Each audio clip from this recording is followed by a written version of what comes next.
ఆర్థిక అంశాలు బడ్జెట్లు అంటే సామాన్యులకు ఒక పట్టాన వంటబట్టవు. వంట పట్టినా పట్టించుకోకపోయినా నిత్యం మనం అవే అంశాల మధ్య మనుగడ సాగించాలి. నంబర్ 1గా ఎదగాలి అంటే అందరూ ముందుకు సాగిపోవాలి. అలా ముందుకు అడుగులు వేస్తూ వేస్తూ ఇన్నాళ్ళు పెద్దన్న పాత్ర పోషించే అమెరికాను వెనక్కి నెట్టి ప్రపంచంలోనే సంపన్న దేశంగా అవతరించింది, ఎదిగింది చైనా. మరి అలాంటి అడుగులు మనం ఎందుకు వేయలేకపోతున్నాం, అసలు ఎందుకు ఆ పరిస్థితి అన్న పూర్తి వివరాలు తెలుసుకోవడానికి ఈరోజు మనతో ఉన్నారు ఆర్థిక విశ్లేషకులు, ఆర్థిక నిపుణులైన పాపారావు గారు. ఆయన వివరాలు తెలుసుకుంటాం. నమస్తే పాపారావు గారు. నమస్తే. బాగున్నారు కదా? బాగున్నా. Okay, thank you. మాకైతే మీరు బాగానే ఉన్నారు, మేమైతే బాగలేమని అనిపిస్తుంది. అంటే మన పేపర్ చదివినప్పటి నుంచి కాస్త బాధగా ఉంది. ఎందుకండి? ఏదంటే పక్కనే మన శత్రు దేశమైన చైనా, అంటే మనం ఎప్పుడు శత్రు దేశంగానే భావిస్తాం దాన్ని. చైనా ఎప్పుడు మన మీద దండెత్తొస్తుందో ఈ బార్డర్ సమస్యలుగా దీంతో ఆ చైనా ఈరోజు ప్రపంచంలోనే ఒక సంపన్న దేశంగా అవతరించింది. అంటే వారి కష్టం ఉందనుకోండి, మన శత్రు దేశంగా మనం బాధపడ్డా వారి కష్టమైతే ఉంది. ఉత్పత్తి రంగంలో ఈరోజు టాప్ ఉన్న వాళ్ళు, ఆ కష్టమైతే ఉంది వారిది. ఈరోజు సంపన్న దేశంగా ఎదిగింది. మనం ఎందుకు ఎదగలేకపోతున్నాము సంపన్న దేశంగా? మనలో ఉన్న లోపం ఏంటి? ప్రజల్లో లోపమా, లేదంటే పాలించే నాయకుల లోప, పాలకుల లోపమా, మనకేమైనా వనరులు లేవా? ఎందుకు మనం వెనకడుగు పడిపోతున్నాము? అమెరికన్ రోజులు అందరూ కూడా అగ్రరాజ్యం పెద్దన్న పాత్ర పోషిస్తోంది, సుసంపన్నమైన దేశం అనేది, అది 2వ స్థానం. లేకపోతే ప్రపంచంలో సంపన్న దేశంగా చైనా ఎదగడానికి గలైన కారణం ఏంటి? మనము ఇప్పటికీ దేహి అనే పరిస్థితిలో ఉండడానికి గల కారణాలు ఏంటి? మొదటగా చైనా ఎలా ఎదిగింది చాలా మేజర్, చాలా డెప్త్ ఉన్న క్వశ్చన్. ఎందుకంటే ఆ క్వశ్చన్ డెప్త్ మీ దగ్గర నుంచి వచ్చినందుకే కాదు, అది ఆ క్వశ్చన్ ఆన్సర్ కూడా అంతే క్లియర్గా లేకపోతే వేగ్గా వాళ్ళు పారిశ్రామిక రంగాన్ని నిర్మించుకున్నారు, గొప్పగా అట్లా సంస్కరణలు చేశారు, చైనా వస్తువులు అందరూ వాడుతున్నారు, అదే అవి చెప్తే అవ్వదు. కాబట్టి చైనా ఎలా ఎదిగింది ఒక్కసారి వెనక్కి వెళ్తే 1980s బిగినింగ్లో, అప్పటికి మావో చనిపోయారు, డెంగ్ సియాఓపింగ్ చైనా నేత అయ్యాడు. చైనా చరిత్రలో మావో తర్వాత మళ్ళీ అంత పెద్ద నేత సుమారుగా. ఆయన వచ్చిన తర్వాత, ఆయన వచ్చేసరికి ఆయనకున్న నేపథ్యం ఏంటంటే చైనా నేపథ్యం, ఆయన వారసత్వంగా పొందిన చైనా నేపథ్యం ఏంటంటే, ఒకటి కల్చరల్ రెవల్యూషన్ ఒక పెద్ద డిజాస్టర్. కల్చరల్ రెవల్యూషన్ సాంస్కృతిక విప్లవం అని మావో సెట్టింగ్ చేసింది ఒక పెద్ద డిజాస్టర్ అయ్యి పొలిటికల్ డిజాస్టర్. అది చైనా అల్లకల్లోలం అయిపోయింది, దెబ్బతింది. తర్వాత దాంతోపాటు ఇంకో పెద్ద డిజాస్టర్ దాని ముందుది అనుకుంటా, గ్రేట్ లీప్ ఫార్వర్డ్, గొప్ప ముందడుగు, పెద్ద గంతులో ముందడుగు అన్నాడు. పెద్ద గంతులో ముందడుగు అని ఆయన చేపట్టిన పారిశ్రామికీకరణ కార్యక్రమం 15 ఏళ్లలో అమెరికాను దాటుతామని, ఇలాంటివన్నీ అప్పుడు టార్గెట్లు పెట్టుకున్నారు మావో. 15 ఏళ్లలో అమెరికాను దాటుతాం, 10 ఏళ్లలో దాటేస్తామని చెప్పి గ్రేట్ లీప్, పెద్ద గంతులో ముందుకెళ్ళబోతున్నాం చైనా ఆర్థిక వ్యవస్థని. అది economic disaster. Cultural revolution political disaster అయితే great leap forward economic disaster. China సర్వనాశనం అయిపోయిన పరిస్థితి, కరువు కాటకాలు వచ్చినాయి.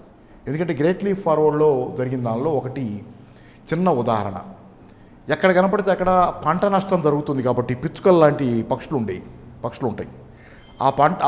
ఆ పక్షుల వల్ల పంట నష్టం జరుగుతుంది కాబట్టి పంట బాగా పండాలి, మనకి ఎక్కువ పంట రావాలంటే ఆ పిచ్చుకలను చంపేయండి అన్నాడు మావో పిలుపు. ఈ జనాలు ఎక్కడికెక్కడ అంటే మావోకి అంత దేవుళ్ళలాగే ఆరాధించారు. ఎక్కడికక్కడ కనపడ్డట్టు పిచ్చుకలను వేటాడటం, ఈ దేశం అంతా ఇదే పని. ఆ దెబ్బకి మాయమైపోయింది ఆ జాతి. దాంతో పురుగులు రావటం మొదలయ్యి, ఇంకా పెద్ద కరువు కాటుకోవచ్చింది. అవి తింటే కాస్త తినేయి, పిట్టలు తింటే పురుగులు తినేయి. ఇప్పుడు ఆ పురుగులు వచ్చేసి మొత్తం పోయి ఇట్లా ఒకటి. రెండోది, ఎవరింటి వెనక వాళ్ళు ఫర్నేసుల్లో ఉక్కు తయారు చేయండి అన్నాడు. ఎక్కడికక్కడ ఉక్కు కర్మాగారాలు కాకుండా ఎవరికి వాళ్ళు ఉక్కు తయారు చేయటం. అంటే ఫర్నేసులు అంటే అంత చిన్న ఫ్యాక్టరీ లాగా పెట్టి నాణ్యంగా ఉక్కు రాలా, అదంతా వేస్టేజ్. ఈ రకంగా గ్రేట్ లీప్ ఫార్వర్డ్ అనేది ఒక ఏమాత్రం పరిపక్వంగా అనేటువంటి ఆర్థిక ఆలోచనల తాలూకు రిజల్ట్. అది వినాశనానికి దారితీసింది. ఈ నేపథ్యం వారసత్వంగా వచ్చింది డెంగ్ సియాఓపింగ్కి. డెంగ్ సియాఓపింగ్ వచ్చిన తర్వాత ఆయన ఈ నేపథ్యం నుంచి దీన్ని ఏం చేయాలి, డెంగ్ ఫ్రాన్స్లో చదువుకున్నాడు. ఫ్రాన్స్లో అభివృద్ధి చెందిన పెట్టుబడిదారీ వ్యవస్థను చూశాడు ఆ రోజున. మావో నాకు తెలిసి చైనా విప్లవం ముందు ఎప్పుడు బయట దేశాలకు వెళ్ళాల, కానీ డెంగ్ వెళ్ళాడు, చదువుకున్నాడు, అక్కడ కొంచెం ఎక్స్పోజర్ ఉంది. సరే వచ్చాడు, చూశాడు. ఈ నేపథ్యం నుంచి వచ్చిన తర్వాత మనం ముందుకెళ్ళాలంటే ఒక వ్యూహాత్మకమైన దారిని ఎంచుకున్నాడు. ఆ వ్యూహాత్మకమైన దారే ఆ రోజు ఆయన చేపట్టిన సంస్కరణలు. ఆ దానిలో భాగంగా, నేను పెద్ద దానిలో వివరాల్లోకి పోను, కానీ దానిలో భాగంగా ఆయన కొన్ని మాటలు, పిల్లి నల్లదా తెల్లదా కాదు, ఎలుకల్ని పట్టుద్దా లేదా. అంటే కమ్యూనిస్టులకి జనరల్గా ఉండేది ఏంటంటే ఏదైనా విప్లవాత్మకంగా ఉండాలి అనేది. ఎర్ర జెండా రెపరెపలాడాలి ఇవన్నీ ఉంటాయి. కానీ మా డెంగ్ అలా ఆలోచించలా. నీ దారి ఏదనేది కాదు ప్రశ్న, గమ్యాన్ని చేరావా లేదా అనేది. రిజిడ్గా ఉండకనేది ఒకటి నేర్పాడు. రిజిడ్గా ఉండకు, మూర్ఖంగా పట్టుకొని కమ్యూనిస్ట్ అంటే ఇలా చేస్తాం, కమ్యూనిస్ట్ అంటే ఇలాగే ఉంటామని కాదు. కాలానుగుణంగా, పరిస్థితులకు అనుగుణంగా, అవసరాలకు అనుగుణంగా మార్గాన్ని గమ్యం మారదు, మార్గాన్ని ఎంచుకోవాలి, వ్యూహాత్మకంగా వ్యవహరించాలి. ఇది అందుకని ఏంటంటే నువ్వు ఎర్ర రంగు వేసుకొని ఎర్ర రంగు చొక్కా వేసుకున్నావా లేదా కాదు ముఖ్యం, ఎర్ర రంగు లక్ష్యాన్ని చేరుకుంటున్నావా లేదా అనేది, ఎర్ర జెండా లక్ష్యాన్ని అది పెట్టుకున్నాడు. దానికి కూడా చాలా విమర్శలు ఉన్నాయి. కమ్యూనిస్ట్ పార్టీల్లో కూడా అతివాద పార్టీలు చాలా విమర్శలు చేస్తూ వచ్చినాయి చరిత్రలో. బహుశా ఇప్పుడైనా అర్థం కావాలి నెమ్మదిగా వాళ్ళకు కూడా, ఇంత విజయం తర్వాత జరుగుతుంది దానిలో. తర్వాత రెండోది ఏంటంటే డెంగ్ సియాఓపింగ్ చేసిన మేజర్ మార్పుల్లో ఆ రోజుకి ఒక చిన్న నేపథ్యం చెబుతా. ఈ నేపథ్యానికి ఇంకో నేపథ్యం, వియత్నాం యుద్ధం అయిపోయింది. వియత్నాం యుద్ధంలో అమెరికా వియత్నాంలో చావు దెబ్బతింది. అమెరికా చేసింది, వియత్నాంలో యుద్ధం చేసింది. చిన్న దేశంలో దాన్ని అణిచిపెట్టి ఉంచడానికి, అది కమ్యూనిస్ట్ దేశంగా కాకుండా ఉండటం కోసం, ఎందుకంటే కమ్యూనిస్టులే పోరాడారు అమెరికా మీద, పెద్ద యుద్ధం చేసింది, భయానకమైన యుద్ధం చేసింది. ఆ యుద్ధంలో అమెరికా ఎక్కడుంది, పడమటి తీరాన ఉంది. ఆ పక్కన ఎక్కడో భూగోళంలో పడమటి పక్కన ఉంది. వియత్నాం తూర్పు పక్కన ఉంది. అంటే ఆ చివరి నుంచి ఈ చివరికి యుద్ధం చేసింది. అప్పుడు ఏం జరగాలి, మీకు సప్లైస్ కావాలి కదా. యుద్ధం మీ అమెరికా సైన్యం వియత్నాంలో పోరాడుతుంటే పశ్చిమ నుంచి తూర్పుకి సప్లైస్ కావాలి కదా. ఆ సప్లైస్ కోసం జంబోజెట్ విమానాలు వచ్చినాయి. విమానాలు సరుకులు వేసుకొచ్చాయి, జంబోజెట్ విమానాలు. అలాగే భారీ నౌకలు సరుకులు వేసుకొచ్చాయి. ఏ సరుకులు, తుపాకుల దగ్గర నుంచి, మందుల దగ్గర నుంచి, ఆహారం దాకా, సైనికులకు కావాల్సినవి అన్నీ ప్రతిదీ అవి వేసుకొచ్చి సప్లై చేసి తన సైనికులకి యుద్ధం చేయడం కోసం. అప్పుడు జరిగింది ఏంటి, వచ్చేటప్పుడు తీసుకొస్తాయి పర్వాలా, ఓకే, అమెరికాలో ఉత్పత్తి అవుతాయి, తీసుకొస్తాయి. కానీ రిటర్న్ వెళ్ళేటప్పుడు ఖాళీగా వెళ్తున్నాయి కదా. ఆ క్రమంలోనే ఆ విమానంలోని పైలట్లు కావచ్చు, షిప్పుల్లోని క్యాప్టెన్లు కావచ్చు, కొన్ని నేర్చుకున్నారు. ఏంటంటే ఈ తూర్పు దేశాల నుంచి రకరకాల సరుకులు అప్పటికే ఎందుకంటే ఇక్కడ చౌక అమెరికాలో కంటే, అమెరికాలో లేబర్ కాస్ట్లీ, అందుకని ఉత్పత్తి చేస్తే ఖరీదు ఎక్కువ ఉంటుంది సరుకుది. ఈ తూర్పు దేశాల్లో లేబర్ చీప్ కదా, కాటన్ లాంటివి, టెక్స్టైల్స్ లాంటివి చాలా చీప్గా తయారయ్యాయి. ఇవన్నీ వేసుకెళ్ళటం మొదలుపెట్టారు వాళ్ళు అక్కడికి. ఆ షిప్పుల్లో విమానాల్లో తీసుకెళ్ళి అమ్మితే బ్రహ్మాండమైన మార్కెట్ అమెరికాలో అది. ఎందుకంటే చౌక దొరుకుతున్నాయి అమెరికాలో. అమెరికా గూడ్స్ కంటే కూడా ఈ చౌక దొరుకుతున్నాయి, నాణ్యమైనవి కూడా, టెక్స్టైల్స్ లాంటివి సౌత్ ఈస్ట్ నుంచి. ఇది ఒక లెసన్ అమెరికన్స్కి. Why not shift the entire industry, మొత్తం ఇండస్ట్రీనే తూర్పు దేశాలకు షిఫ్ట్ చేస్తే అక్కడ ఇండస్ట్రీ పెడితే చౌకగా లేబర్ దొరుకుద్ది కదా, ఉత్పత్తులు చౌకగా వస్తాయి, మన దేశ ప్రజలకు చౌకగా ఉత్పత్తులు దొరుకుతాయి, బ్రహ్మాండంగా ఉంటుంది కదా. ప్రపంచ మార్కెట్ని కూడా జయించవచ్చు. ఎందుకంటే అమెరికాలో లేబరు గంటకు $50 అయితే, $40, $30 అయితే, చైనాలో 25 సెంట్లకే పనిచేసేవాడు ఆ రోజు, ఇంకా తక్కువకు పనిచేసేవాడు. ఇప్పుడు మహా అయితే $3 ఉంది అది. అందుకని ఆ రోజు ఐడియా వచ్చింది, మొత్తం పరిశ్రమలు ఎక్కడ పెట్టుకుంటే రవాణా చేసుకున్నా కానీ తక్కువే అవుద్ది, అక్కడి నుంచి రవాణా చేసుకుని వెనక్కి. ఈ ఆలోచన ఆ వియత్నాం యుద్ధం పుట్టించింది. ఆ ఆలోచన వచ్చిన క్షణాల్లోనే డెంగ్ సియాఓపింగ్ చైనాను ఓపెన్ చేయడం మొదలుపెట్టాడు. ఆయన వచ్చిన తర్వాత అధికారంలోకి ఓపెన్ చేయడం మొదలుపెట్టి ఆయన షెంజన్ అనే చిన్న గ్రామం అప్పుడు అది. ఆ గ్రామాన్ని కేంద్రంగా చేసుకుని మొదలుపెట్టాడు. అక్కడ SEZ పెట్టాడు. మన మొత్తం పెద్దది విస్తారమైంది. అసలు మామూలు మన SEZ లాగా ఎకరాలు కాదు, పెద్ద మైళ్ళు SEZ పెట్టాడు. షెంజన్ గ్రామం చిన్న గ్రామం, ఎంతమంది ఉంటారు? అట్లాంటిది కొద్ది కాలంలో 1,10,00,000 జనాభాకి రాత్రికి రాత్రి ఎదిగిపోయింది, స్ప్రౌటెడ్. ఎట్లా పరిశ్రమలు వచ్చి పడ్డాయి విదేశాల నుంచి, అమెరికా లాంటి దేశాలు తీసుకొచ్చి ఆయన ఓపెన్ చేశాడు కదా. అది డెంగ్ సియాఓపింగ్ ఓపెన్ చేయగానే ఏంటంటే చౌక లేబర్ని ఇస్తానన్నాడు. ఇది పరిశ్రమలు వచ్చినాయి. దానికి ఇంకో నేపథ్యం, కిస్సింగర్ ఉన్నాడు రెడీగా అక్కడ అమెరికాలో ఫారిన్ మినిస్టర్, అప్పుడు నిక్సన్ ఫారిన్ మినిస్టరు. కిస్సింగరు డిప్లొమసీ మొదలుపెట్టాడు చైనాతో, స్నేహ సంబంధాలు. మావోని కూడా కలిశాడు గతంలో. ఇవి జరుగుతున్నాయి. పరిశ్రమలు ఇటు షిఫ్ట్ అయ్యేదానికి మరి కమ్యూనిస్ట్ దేశానికి షిఫ్ట్ చేస్తారా ఎంత చౌక లేబర్ అయితే మాత్రం, అదొక క్వశ్చన్. అయినా కానీ ఏంటంటే ప్రైవేట్ వాళ్ళకి లాభాలు కావాలి తప్పితే అది కమ్యూనిస్టా క్యాపిటలిస్టా ఏందనేది కాదు. అందుకని ఆ పరిశ్రమలు షిఫ్ట్ అవటం. రెండవ నేపథ్యం ఏంటంటే అమెరికా, అది చైనా రష్యాల మధ్య కూడా ఆ రోజు తగాదా ఉంది. సోవియట్ యూనియన్, చైనా కమ్యూనిస్ట్ దేశాలే కానీ వాటి మధ్య వైరుధ్యం ఉంది, కొట్టుకుంటున్నాయి. దీన్ని ఎక్స్ప్లాయిట్ చేయాలని అమెరికా నాయకత్వం నిర్ణయించుకుంది. సోవియట్ యూనియన్ ఆ రోజు బలంగా ఉంది, ఇది మనకి రైవల్గా ఉంది కాబట్టి సోవియట్ యూనియన్ని దెబ్బతీయాలంటే చైనాని దాని మీద దువ్వాలి, చైనాని దువ్వి దాని మీద పంపాలి. చైనాని బలపరిస్తే వాళ్ళిద్దరు కొట్టుకుంటారు. సోవియట్ యూనియన్ బలహీన పడిపోతే మనకు అది ఉపయోగం అనుకున్నారు. కిస్సింగర్ ఆ క్రమంలో కూడా డిప్లొమసీ చేయటం, చైనాకి దగ్గర చేయటం మొదలుపెట్టాడు అమెరికాని. ఎందుకంటే సోవియట్ యూనియన్కి వ్యతిరేకంగా వాళ్ళిద్దరు కమ్యూనిస్ట్ దేశాల మధ్య దాయాది వైరుధ్యం, దీన్ని ఉపయోగపెట్టుకోవాలని కిస్సింగర్. దాన్నే షటిల్ డిప్లొమసీ అంటారు. ఎందుకంటే మన షటిల్ ట్రైన్లో అవి తిరుగుతుంటాయి కదా, షటిల్ బస్సులు, అంటే అటు ఇటు తిరుగుతూనే ఉంటాయి పొద్దాక. అటు ఇటు తిరగడమే. అదే పనిగా తిరుగుతుంటాయి. కిసింగర్ కూడా అదే పనిగా చైనా అమెరికా మధ్య తిరిగాడు. తిరిగి మొత్తానికి లింక్ ఏర్పరిచాడు. ఆ లింక్ను డెంగ్ సియాఓపింగ్ బాగా ఎక్స్ప్లాయిట్ చేశాడు. ఇక్కడ షెంజన్లో ఇది పెట్టాడు ఎస్ఈజెడ్. పెద్ద ఎత్తున పరిశ్రమలు కుప్పచెప్పలుగారా అంటే ఒక రకమైన ఆకస్మిక విప్లవం, పారిశ్రామిక విప్లవం చైనాలో. దాని నుంచి అయితే భారతదేశానికి మళ్ళీ ఒక చిన్న ముక్కలో తేడా. భారతదేశంలో కూడా పరిశ్రమలు రావడానికి 1990s మనం రిఫార్మ్స్ అనేది తెచ్చుకున్నాం. విదేశీ పెట్టుబడులకి కూడా ద్వారాలు తెరిచాం. వాళ్ళు తెరిచినట్టే మనం తెరిచాం. కానీ తేడా ఎక్కడ? వాళ్ళ అలా ఓపెన్ అప్ చేయడం ద్వారా పారిశ్రామిక విప్లవాన్ని మొదలుపెట్టుకున్నారు. దాన్ని గైడ్ చేసుకుని ఎక్కడికి వచ్చారో చూసాం, అది కూడా చెప్పుకుందాం. అయితే ఏంటంటే ఈరోజు భారతదేశం ఎందుకు ఫెయిల్ అయింది? అక్కడ 90లో ఓపెన్ చేసాం, వాళ్ళు 79, 80లో 10 ఏళ్లే కదా తేడా. మనం ఎక్కడ ఫెయిల్ అయ్యాం? అంతెందుకు సక్సెస్ కాల? మన ప్రయారిటీస్లో లోపాలు ఒక కారణం. ఏంటి మన ప్రయారిటీస్లో ప్రధాన లోపం ఏంటంటే చైనా వ్యవసాయక దేశం ఆ రోజు మనలాగే. అప్పుడు అందరూ ఇద్దరం వ్యవసాయక దేశమే కదా, మనమే కొంచెం బాగున్నాం వాళ్ళకంటే. నిజానికి ఇతర వ్యవసాయక దేశమే. వాళ్ళు వ్యవసాయక దేశం నుంచి పారిశ్రామిక దేశంగా ఎదిగారు. సరుకులు ఉత్పత్తి చేసే ఫ్యాక్టరీలు పెట్టుకున్నారు. ఐటీ బీపీఓ లాగా సేవారంగంలోకి వెళ్ళాలి. అప్పుడు లేవు ఆ రంగాలు, అదేని చెప్తున్నా. వాళ్ళు సేవారంగంలోకి వెళ్ళాలి, ఆ పైకి వెళ్ళాలి ఎక్కువ. సేవారంగంలో ఏమైనా సర్వీసెస్ ఇవ్వగలిగినా దానిలోకి పోలా. మ్యానుఫ్యాక్చరింగ్ సెక్టర్లోకి వెళ్ళారు నెమ్మదిగా.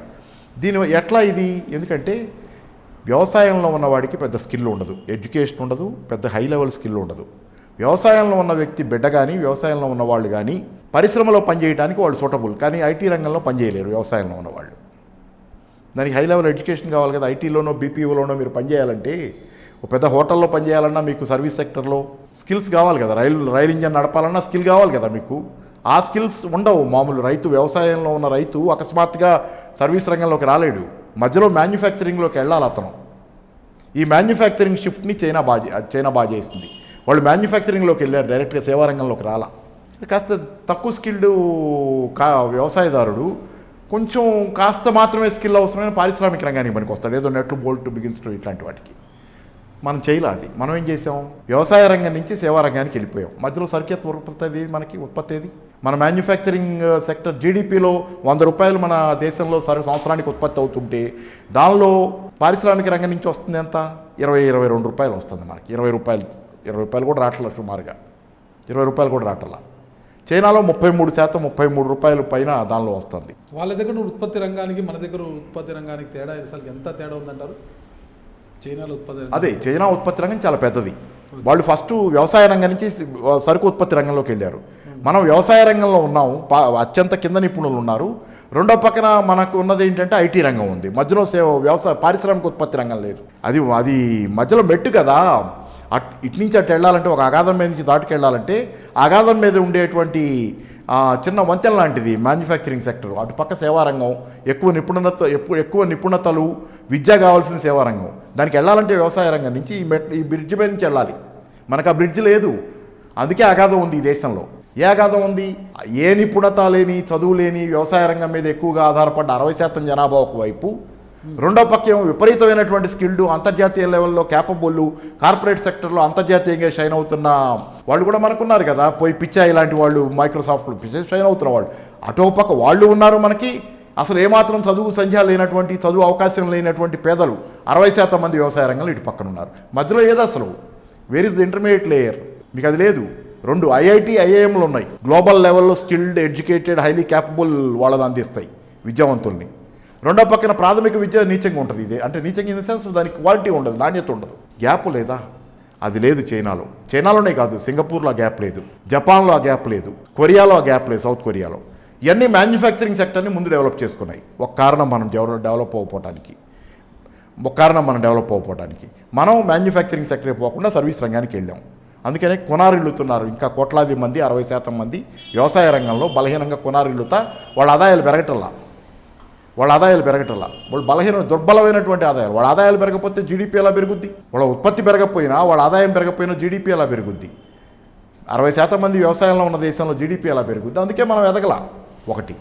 రెండో కారణం, చైనా తన దేశంలో షెంజన్తో ఓపెన్ చేసి చాలా ఎస్ఈజెడ్లు పెట్టడం, మొత్తం ఓవరాల్గా చేసుకుంటూ వచ్చి పారిశ్రామిక రంగాన్ని విపరీతంగా అభివృద్ధి చేసుకొని చైనా తన చౌక శ్రమశక్తిని ధనిక పారిశ్రామిక పెట్టుబడిదారీ దేశాలకి వేసి, తన చౌక శ్రమశక్తిని వేసింది. వాటికి రండి, ఇక్కడికి రండి అని. వాళ్ళందరికీ ఆకర్షణ, పెట్టుబడిదారులకి చౌకగా దొరుకుతుంది శ్రమశక్తిని పరిగెత్తుకొచ్చారు. గ్రీడ్, దురాశ కళ్ళు కప్పేస్తుంది. లాభాలు వస్తున్నాయంటే కళ్ళు మూసిపోయినాయి. మనం ఎక్కడికి పోతున్నాం, వాళ్ళు ఏం చేయబోతున్నారు మనతో, ఏమీ లేదు ముందు కాలంలో జరగబోయేది.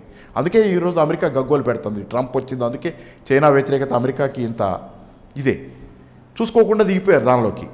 ఆ రష్యా వ్యతిరేకతతో, రెండోది చౌకగా సరుకులు ఉత్పత్తి చేసి అమ్ముకోవచ్చు మార్కెట్లో, ఇట్లా అది ఓపెన్ చేసి చేశారు. రెండో కారణం ఏంటి అది చెప్తున్నాను ఏంటంటే షెంజన్లో పారిశ్రామికీకరణ, అక్కడి నుంచి చాలా అభివృద్ధి జరుగుతూ వచ్చే క్రమంలో చైనా నాయకత్వం సార్వభౌమాధికార దేశంగా తన దేశం తాలూకు స్థానాన్ని కాపాడుకుంది. రెండో వాళ్ళ ఒత్తిళ్లకు లొంగల, ప్రపంచంలో ఏ దేశానికి అది లొంగల, ఆ శాంతం అది గొప్ప విషయం అక్కడ. ఎందుకంటే మనం మామూలుగా ఒక మాట వింటాం, ఎమర్జింగ్ మార్కెట్స్ అనే మాట ఉంది. ఎమర్జింగ్ మార్కెట్స్, భారతదేశాన్ని కూడా ఎమర్జింగ్ మార్కెట్ అంటారు. కానీ మార్కెట్ కాదు, ఇది దేశం. భారతదేశం మార్కెట్ కాదు, ఎవడు పడితే వాడు ఇది అమ్ముకునే సంత కాదు, ఇది మార్కెట్ కాదు, ఇది ఒక దేశం. కానీ మనకి ఎమర్జింగ్ మార్కెట్ అనే పేరు ఉంది. అందరిని అంటే వాళ్ళు కూడా అలాగంటారు, కానీ వాళ్ళు చైనా నిజానికైతే ఎమర్జింగ్ మార్కెట్గా ఎమర్జింగ్ నేషన్గా మిగిలింది అది. మనం ఎమర్జింగ్ మార్కెట్గా నిజంగా అయిపోయాం. ఎందుకు ఎవడికి పడితే వాళ్ళకి ద్వారాలు తెరిచాం, ఇక్కడ వెన్నుపోస లేదు మనకి. మన రాజకీయ నాయకత్వం ఎలా పడితే అలా సరెండర్ అయిపోవటం మొదలుపెట్టింది అంతర్జాతీయ పెట్టుబడికి. చైనాలో అలా వాళ్ళు జాతీయవాదులే, వాళ్ళేం ప్రపంచానికి చాలా సేవలు చేయలా. ఇప్పుడు మన దగ్గర ఒక ఔత్సాహికుడు పరిశ్రమను పెట్టాలంటే 1,00,000 కొర్రీలు ఉంటాయి, అంటే చేతులు తడపగలిగేది ఒకటి ఉంది, కొంత బ్యూరోక్రసీలో ఆ ప్రాబ్లం ఉంది, చేతులు తడిపితే పనులు అవటం. రెండోది చైనాలో ఇది ఉంటుందంటారా? చైనాలో కూడా అవినీతి ఉంది, జీ పోరాడుతున్నాడు, అదొకటి. అయితే నేను చెప్పేది ఒకటి, ఇప్పుడు మీరు ఓవరాల్గా వచ్చే పరిశ్రమల నుంచి మెడలు వంచి వాళ్ళు, చైనా వాళ్ళు వచ్చే వాళ్ళ దగ్గర నుంచి, ఇక్కడ పరిశ్రమ పెట్టేవాడి నుంచి వాడికి రాసుకుంటాం కదా అగ్రిమెంటు, ఎట్లాంటివి ఉండేవి, మీ టెక్నాలజీ మాకు ఇవ్వాలి, టెక్నాలజీ ట్రాన్స్ఫర్ అంటారు. నువ్వు పరిశ్రమ పెట్టడమే కాదు, ఓ 10 ఏళ్లకో 5 ఏళ్లకో నీ టెక్నాలజీ మాకు కూడా రావాలి, నీ టెక్నాలజీని మాకు ఇవ్వాలి, ట్రాన్స్ఫర్. మేము స్కిల్డ్ అవటమే కాదు, మా వాళ్ళు వచ్చి నీకు కూల్ చేసి వెళ్ళిపోరు బయటికి, నీ టెక్నాలజీని కూడా మాకు ఇవ్వు, మా జనాలు ఇస్తాం నీకు, వాళ్ళు కూల్ చేస్తారు, వాళ్ళు పని చేస్తారు, ఉద్యోగం చేస్తారు, నీకు ఉత్పత్తి చేస్తారు, తీసుకెళ్ళి అమ్ముకో చౌక, ఓకే నో ప్రాబ్లం. దాంతోపాటు అదంతా ఉట్టిగా కాదు, ఇక్కడ నువ్వు నీ టెక్నాలజీ కూడా ఇవ్వాలి, అది షరతు. టెక్నాలజీ మొత్తం తీసుకోవడం మొదలుపెట్టారు వాళ్ళ దగ్గర నుంచి. ఇట్లా చాలా ఎక్స్‌ప్లాయిటేషన్ చైనాలో కూడా జరిగింది, అసమానతలు వచ్చినాయి, దాన్ని ఎవరు కాదన్నారు. కానీ కమ్యూనిస్ట్ దేశాలలో ఇలాంటి కరప్షన్స్ ఇవన్నీ ఉంటాయంటారు, మన భారతదేశంలో ఉన్న తరహాలో ఆ స్థాయి. అంటే కమ్యూనిస్ట్ దేశం అంటే ఇక్కడ ఒకటి చెబుతాను, కమ్యూనిస్టు దేశం కరెక్టే, ఈరోజు కూడా నా ఉద్దేశంలో అయితే అది కమ్యూనిస్ట్ దేశమే. కానీ కమ్యూనిస్టు దేశం కమ్యూనిస్టు పార్టీ నాయకత్వంలోని దేశం, అది పెట్టుబడిదారీ వ్యవస్థ నిర్మాణం చేసింది, తన దేశంలో పెట్టుబడిదారీ వ్యవస్థ నిర్మాణం చేసింది. దీన్నే స్టేట్ క్యాపిటలిజం అంటారు, ప్రభుత్వ పెట్టుబడిదారీ విధానం. మార్కెట్ క్యాపిటలిజం వేరు, స్టేట్ క్యాపిటలిజం వేరు. మార్కెట్కి వదిలేస్తారు, ప్రభుత్వ పాత్ర ఉండదు, అది మార్కెట్ చూసుకుంటుంది క్యాపిటలిజం. కానీ అక్కడ ప్రభుత్వం నిర్మించింది పెట్టుబడిదారీ వ్యవస్థను అంతర్గతంగా. అంటే అది గైడ్ చేయడం మొదలు, స్టీరింగ్ దాని చేతిలోనే ఉంది, గవర్నమెంట్ చేతిలో. అందుకే స్టీరింగ్ దాని చేతిలో ఉండబట్టే ఇప్పుడు జీ అందరినీ తంతానంటున్నాడు పరిశ్రమల్ని. మీరు ఇటు ఇష్టం వచ్చినట్టు చేస్తే కుదరదు, మీ సంపద పంచుకోండి నలుగురితో చెప్తున్నాడు కదా. మా కామన్ ప్రాస్పెరిటీ అంటున్నాడు. మీరు ఒక్కళ్ళే ధనవంతులు అయిపోయిందా, ఇలా ఇష్టం వచ్చినట్టు కొంతమంది ధనవంతులు ఇంతమంది పేదోళ్ళు ఉండడానికి వీల్లేదు, ఈ దేశంలో పంచుకోవడం ముఖ్యం, అందరు కలిసి పంచుకున్నాం రండి అంటున్నాడు. దానికోసం టెక్నాలజీ కంపెనీల మీద చాలా రెస్ట్రిక్షన్స్. ఆ జాక్మా ప్రపంచంలో ఒక ధనవంతుడు, అత్యంత పెద్ద ధనవంతుడు, ఆయన ఏం మాట్లాడతాడా అని ప్రపంచంలోని పెట్టుబడిదారీ ఆయన అభిమానులంతా చూస్తారు. జాక్మాకు కూడా మెడలు ఉంచారుగా చైనా వాళ్ళు, జాక్మా మెడలో ఉంచారు కదా. ఏం చేశారు, ఆయన ఒక పబ్లిక్ ఇష్యూ ఇచ్చాడు. పబ్లిక్ ఇష్యూ ఇస్తే చైనా బ్రిటన్ జీడిపి కంటే ఎక్కువ వచ్చింది సబ్స్క్రిప్షన్ దానికి, బ్రిటన్ జీడిపి కంటే వస్తే దాన్ని క్యాన్సిల్ చేసేసారు చైనా ప్రభుత్వం. మనం చేయగలమా, ఒక కార్పొరేట్ సంస్థ మీద అంత అణిచిపెట్టి ఉంచగలమా, మనం అణిచేయగలమా, నొక్కగలమా, అలా స్రబ్ చేయగలమా, అది బలహీనత. ఎందుకు చేశారు చైనా వాళ్ళు, అది సరదాగా చేయలే. జాక్మా ఐపీఓ అని వాళ్ళు క్యాన్సిల్ చేసింది. ఎందుకంటే ఇప్పుడు ఈ ఐపీఓ ఎలా చేస్తే జాక్మా తాలూకా కంపెనీ అలీబాబానా, అలీబాబా అనుకో, అది షేర్ మార్కెట్లో అదే మొత్తం ఇన్ఫ్లుయెన్స్ దాని అయిపోద్ది. ఇంతమంది రీటైల్ ఇన్వెస్టర్లు ఉన్నారు చైనాలో, చాలామంది చిన్న పెట్టుబడిదారు, మదుపుదారులు, వ్యక్తులు చాలా పెట్టుబడులు పెట్టిన వాళ్ళు ఉన్నారు. ఆ ఒక్క కంపెనీ మార్కెట్ని డిక్టేట్ చేయడం మొదలు పెడితే వీళ్ళందరి జీవితాలు ఏంటి, చైనా ప్రజలు ఏమవ్వాలి, పెట్టుబడులు పెట్టిన వాళ్ళు కూడా పెట్టుబడిదారు వ్యవస్థను ఆహ్వానిస్తున్నాం. కానీ వాళ్ళని ఆహ్వానించక్కర్లా. కొరియాకి సంబంధించిన కియా మోటార్స్ ఈరోజు పక్కనే ఉన్న ఏపీలో అనంతపురం జిల్లాలో ఏర్పాటు చేశారు. అంటే అసలు రాకుండా ఉండవు కదా, మనకి వస్తాయి. మరి ఆ తరహాలో ఎందుకు మన దగ్గర లేదు, మన దగ్గర భూభాగం ఎక్కువ ఉంది. లేదు, నేను చైనాలో పరిశ్రమలు రావటం మొదలైనప్పుడు మనం ఓపెన్ చేసినప్పుడు పరిస్థితి ఒకటే, ఇద్దరిది బిగినింగ్. కానీ చైనా వాళ్ళ మెడలోంచి టెక్నాలజీ తీసేసుకుంది. చైనా వచ్చిన వాళ్ళ మీద తన గ్రిప్ పట్టి పెట్టుకుంది. ఓకే, వచ్చిన వాళ్ళ మీద పరిశ్రమలు వచ్చినా కానీ గ్రిప్ చైనా ప్రభుత్వాన్ని. మరి మన వాళ్ళు ఎందుకు పెట్టుకోలేకపోతున్నారు, ఎందుకు ఆ టెక్నాలజీ తీసేసుకోలేకపోతుంది అంటారు? ఎక్కడ వైఫల్యం? అంటే చేతివాటలు ప్రదర్శించడంలో ఉన్నంత ఇంట్రెస్ట్ దాని మీద అదే లేదా? కరెక్ట్ మాట చెప్పారు.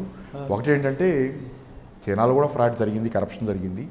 కానీ ఏంటంటే ఇక్కడ మనం సార్వభౌమాధికారం మీద ఎజర్ట్ చేసుకోలేకపోయాం. అంటే ఈ దేశంలోకి వచ్చినప్పుడు మా మాట వినాలని చెప్పలా, వాళ్ళ మాట మనం వెంట మొదలుపెట్టాం. వాళ్ళు రావటం మొదలుపెట్టినాక వాళ్ళు చేతులు తడిపితే తీసుకొని చాలా. అందుకని ఎన్రామ్ పుస్తకం రాశాడు, నేను మీకు గుర్తు చేస్తే, scams are here to stay. Scams ఉంటానే ఉంటాయి అన్నాడు, స్కామ్స్ ఏం పోవు.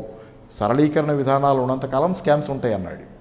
ఈ విధానాలు సంస్కరణలు అని ఉన్నాయి, అవి ఉన్నంతకాలం స్కామ్స్ ఉంటాయి, అవినీతి జరుగుతూనే ఉంటుంది అన్నాడు ఎన్రామ్, హిందూ ఎడిటరు. అందుకని ఏంటంటే అవి జరుగుతున్నాయి, దానికి వీళ్ళు లోబడ్డారు. తర్వాత ఏంటంటే ఈరోజు ఆ కంపెనీలు, అక్కడేమో చైనా ప్రభుత్వం కంపెనీలకు డిక్టేట్ చేస్తుంది, ఇక్కడ మన ప్రభుత్వాన్ని కంపెనీలు డిక్టేట్ చేస్తున్నాయి. తేడా మీకు అర్థమైంది కదా? అది అక్కడ మనకేంటంటే ఇది ఇష్టానుసారం ఎవడు ఇష్టం వచ్చినట్టు ఏది పడితే అది, ఎంత పైసలు ఉంటే అంత, ఎంత పెద్ద కార్పొరేట్ అయితే అంత ఇష్టానుసారం చేసుకునే పరిస్థితి వచ్చింది ఇక్కడ. స్టీరింగ్ ఎవడి చేతిలో ఉంది ఇప్పుడు? స్టీరింగ్ కార్పొరేట్ల చేతిలోకి పోయింది. స్టీరింగ్ మన ప్రజలు ఓటేసిన ప్రభుత్వం చేతిలో ఎంత ఉందనేది ప్రశ్న. అమెరికాలో కూడా ఆ ప్రశ్నే ఉంది కదా. అమెరికా ప్రజలు కూడా నమ్మటంలే ఎవరు. ప్రజాస్వామ్యం అంటే అమెరికా ప్రజల్లో ప్యూ అని సర్వే సంస్థ ఉంది, PW. ఆ సర్వే సంస్థ సర్వే ప్రకారమే అమెరికాలో 80% పైన ఏం నమ్ముతున్నారంటే అమెరికా ప్రజాస్వామ్యం కాదు, ఇది కార్పొరేట్ స్వామ్యం, కార్పొరేట్ చెప్పిందే రాజ్యం ఇక్కడ నమ్ముతున్నారు. ఇండియాలో కూడా అలాగే ఉంటుంది. ఈరోజు అమెరికా అందువల్లనే దాదాపు 90,000 లక్షల కోట్ల డాలర్లు, అది చైనా 120 లక్షల కోట్ల డాలర్లకు చైనా ఎగబాకింది. అంటే దానికి దాదాపు 30,000 లక్షల కోట్ల డాలర్లు తేడా. చాలా షార్ట్ టైంలో జరిగింది ఇది కూడా, చాలా షార్ట్ టైంలో జరిగింది. ఎందుకంటే చైనానేమో పైకి పోతుంది కంటిన్యూస్గా, అమెరికానేమో కిందకి పోతుంది.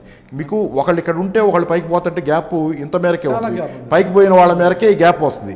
మీరు పైకి పోతుంటే ఇంకోటి కిందకి పోతుంటే గ్యాప్ ఇంకా ఎక్కువ అవుతారా, మీకు డబల్ అవుతారా? మీరు ఇక్కడే ఉండి పైకి ఇంకోటి పోతే అంతవరకే గ్యాప్ మీకు, వాడు పైకి పోయిన వరకే. మీరు కిందకు కూడా పోతే గ్యాప్ ఇంకా పెరగల. ఈ మధ్యలో ఉండే గ్యాప్ను ఆక్యుపై చేయడానికైనా ఇండియాకి అవకాశం లేదంటారా భారతదేశానికి? కావాలని కోరుకుందాం, కానీ ఈ విధానాలు మారాలి. ఏం చేయాలి? ఏం కావాలని కోరుకోవడం కాదు, ఏం చేస్తే బాగుంటుంది? అది ఒకటి, మేక్ ఇన్ ఇండియా అని తెచ్చారు. గ్యాప్ ఫిల్ చేస్తాం, సరుకు ఉత్పత్తి రంగాన్ని అభివృద్ధి చేస్తాం, మేక్ ఇన్ ఇండియా పారిశ్రామిక రంగాన్ని అభివృద్ధి చేస్తాం. ఆత్మనిర్భర్ పేరుతో కూడా ఈరోజు 100 కోట్లు కేటాయిస్తున్నాం, అది ఇది అన్నారు. చెప్తాం. మేక్ ఇన్ ఇండియా అని తెచ్చారు. మేక్ ఇన్ ఇండియా తెచ్చి పారిశ్రామిక రంగాన్ని, జీడిపిలో అది ఎంత 18% చిల్లర ఉంది కాబట్టి అది బలహీనంగా ఉంది, దాన్ని పెంచుతాం జీడిపిలో పారిశ్రామిక రంగం ఉత్పత్తి వాటాని అని చెప్పి మేక్ ఇన్ ఇండియా తెచ్చారు. కానీ ఆ రోజే అందరం చెప్పింది ఏంటి, నేనైతే first make in India announce అయిన కొద్ది రోజులకే సెప్టెంబర్ 14 అది మేక్ ఇన్ ఇండియా అనౌన్స్ అయింది. 2014 సెప్టెంబర్ 14 మోడీ వచ్చిన కొత్తలోనే మేక్ ఇన్ ఇండియా వచ్చింది. ఆ రోజే నేను అక్టోబర్ నుంచే ఉపన్యాసాలు మొదలుపెట్టాను, మేక్ ఇన్ ఇండియా ఫెయిల్ అవుద్దని. కాలేజీలో చాలా చోట్ల వెళ్ళావు, 30-40 ఉపన్యాసాలు ఇచ్చా దాని మీద. సాక్షి పత్రికలో ఒక వ్యాసం కూడా రాశా, మేక్ ఇన్ ఇండియా ఎలా ఫెయిల్ అవుద్దో. అదృష్టమో దురదృష్టమో నేను రాసిన వ్యాసం రాసిన తెల్లారే రఘురామరాజన్ ప్రకటన కూడా వచ్చింది, మేక్ ఇన్ ఇండియా ఫెయిల్ అవుద్ది, ఎందుకు ఫెయిల్ అవుద్దు ఆయన కూడా చెప్పాడు తెల్లారి. అయితే ఇక్కడంతా ఆయన చెప్పిందైనా నేను చెప్పదలుచుకుందైనా చాలా కారణాలు ఏంటంటే, ఈరోజు ప్రపంచానికి రెండో చైనా అవసరం లేదని చెప్పి రఘురామరాజన్ కూడా చెప్పాడు. ఒక చైనా ఉంది కదా, సరుకు ఉత్పత్తి చేస్తుంది ప్రపంచానికి, అదో ఫ్యాక్టరీ ప్రపంచానికి. చైనా మొత్తం ప్రపంచానికే ఫ్యాక్టరీ అది కూడా చౌకగా సరుకులు ఉత్పత్తి చేస్తుంది, సప్లై చేస్తుంది. ఈరోజు మన దగ్గర ఎక్కడ చూసినా చైనా బజార్లు కనిపిస్తాయి. చైనాలో మన భారత్ ఎక్కడైనా ప్రపంచం అంతా ఇది అంతే. చైనాలో వెళ్ళి మన భారత్ బజార్లు చూడగలమా? చూడాలి, తప్పదు. ఎందుకంటే సరే ఏదైనా ఇప్పుడు వాళ్ళు ప్రపంచం అంతా సరుకు ఉత్పత్తి చేస్తుంటే మేక్ ఇన్ ఇండియా ద్వారా మీరు ఎవరికి అమ్మాలనుకుంటున్నారని అడుగుతున్నాడు. రఘురామరాజన్ అడిగిన ప్రశ్న అయినా ఎవరైనా అడిగిన ప్రశ్న ఏంటంటే, ఇంకో చైనా అవసరమే ఉంది ప్రపంచానికి, కావాల్సిందంతా చైనా అందిస్తుంటే ఇంకో చైనా ఎందుకు భారత్? ఇప్పుడు మన భారతదేశం దిగుమతుల మీద పెడుతున్న శ్రద్ధ ఎగుమతుల పైన పెడితే బాగుంటుంది కదా. ఇప్పుడు మన దగ్గర పౌల్ట్రీ రంగం చాలా బలంగా ఉందండి, పౌల్ట్రీ రంగం చాలా బలంగా ఉంది. ఇప్పటికీ మనము అమెరికన్ చెక్క నుంచి కోడి లెగ్స్ను మనము దిగుమతి చేసుకునే పరిస్థితిలో ఉన్నాం. దానికి బాగా గేట్లు ఎమర్జింగ్ మార్కెట్ అదే కదా, యూత్ నేషనల్గా వ్యవహరించుకోవాలి మనం, మార్కెట్గా చేసేసారు నాయకులు కొంతమంది. అప్పుడు వాళ్ళకి జీడిపి పెరుగుతుంది తప్పితే మనకు వచ్చేది ఏంది ఇక్కడ? అంటే ఇదే కాదు, చాలా విషయాల్లో ఏంటంటే మనల్ని ప్లే గ్రౌండ్గా మార్చేసుకోవడానికి చాలా దేశాలకి, ఈ క్యాపిటలిస్ట్ దేశాలకి అవకాశం ఎందుకు ఇవ్వాలి? మనం ప్లే గ్రౌండ్గా మారడానికి ఎందుకు అవకాశం ఎవరు ఇస్తున్నారు, ఎందువల్ల ఇస్తున్నారు? బలహీనమైనటువంటి వెన్నుపూస లేనటువంటి విధానాలు ఉన్నటువంటి రాజకీయ పార్టీలు అవి చేస్తున్నాయి. కాంగ్రెస్ చేసిన సంస్కరణల పేరుతో చేసింది, కొంత గ్రిప్ పట్టి పెట్టుకుంది, కానీ అదైనా సేమే. బీజేపీ అయితే అసలు మొత్తం అంతా వదిలేసింది ఎకనామిక్స్ని. అంతర్జాతీయ ఇప్పుడు ఆయన మన దేశంలో నెంబర్ 1 ఎకనామిస్ట్లో ఒక ఆయన జేఎన్యూ ప్రొఫెసర్. ఆయన ప్రకారం ఏంటంటే అసలు దీనికి ఎకనామిక్ పాలసీ అంటే ఏమీ లేదు. నాకు ఒకటి అర్థం కాలేదు. ఇందిరాగాంధీ గారు కూడా గరీబీ హఠావ్ అన్నారు, జాతీయ బ్యాంకులను జాతీయకరణ చేశారు, 21 సూత్రాలను అమలు కార్యక్రమం చేసి 21 సూత్రాల ద్వారా అవి చేద్దామని చెప్పారు. ఇవన్నీ చేయడం వల్ల మనకు వచ్చిన లాభం ఏంటి సార్?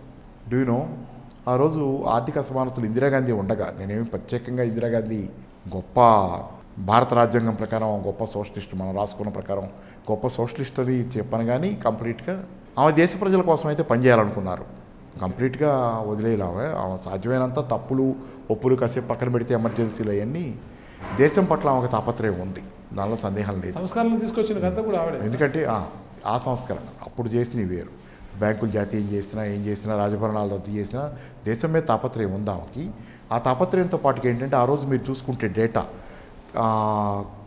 పికెటీ అని ఉన్నాడు, థామస్ పికెటీ, ప్రపంచంలో ఆర్థిక అసమానతల మీద గొప్ప అధ్యయనం చేసిన మేధావి. ఫ్రాన్స్ ఆయన ప్రపంచంలో ఆర్థిక అసమానతల మీద ఆయన రాసిన పుస్తకం అసలు ఎన్ని రివ్యూలు ప్రపంచంతో పాపులర్, దాని పేరు ఏదో ఉంది, క్యాపిటల్ అనుకుంటే, క్యాపిటల్ లాంటిది ఏదో పెట్టాడు. అట్లా ప్రపంచంలో ఆర్థిక అసమానతల మీద ఆయన ఈ మధ్యకాలంలో 10 ఏళ్ల క్రితం వచ్చింది.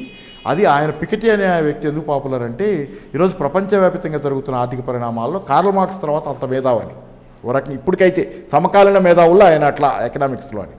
సరే, అయితే పికెటీ కూడా ఒక సర్వే చేశాడు 2018లో, ఎప్పుడో 2019 చివరిలో డిసెంబర్లో వచ్చింది ఆ సర్వే రిపోర్టు.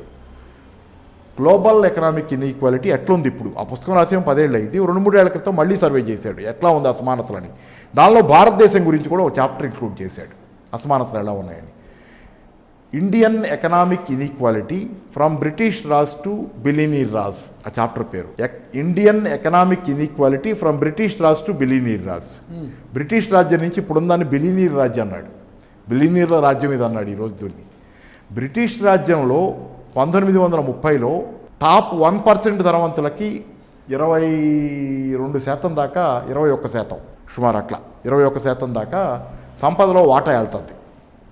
టాప్ బ్రిటిష్ రాజ్యంలో 1930లో బ్రిటిష్ రాజ్యంలో టాప్ 1% ధనవంతులకు వెళ్తున్న వాటా సంపదలో, దేశ సంపదలో 20%, 21% దాకా ఉంది అంతే ఆ రెండు మధ్యలో.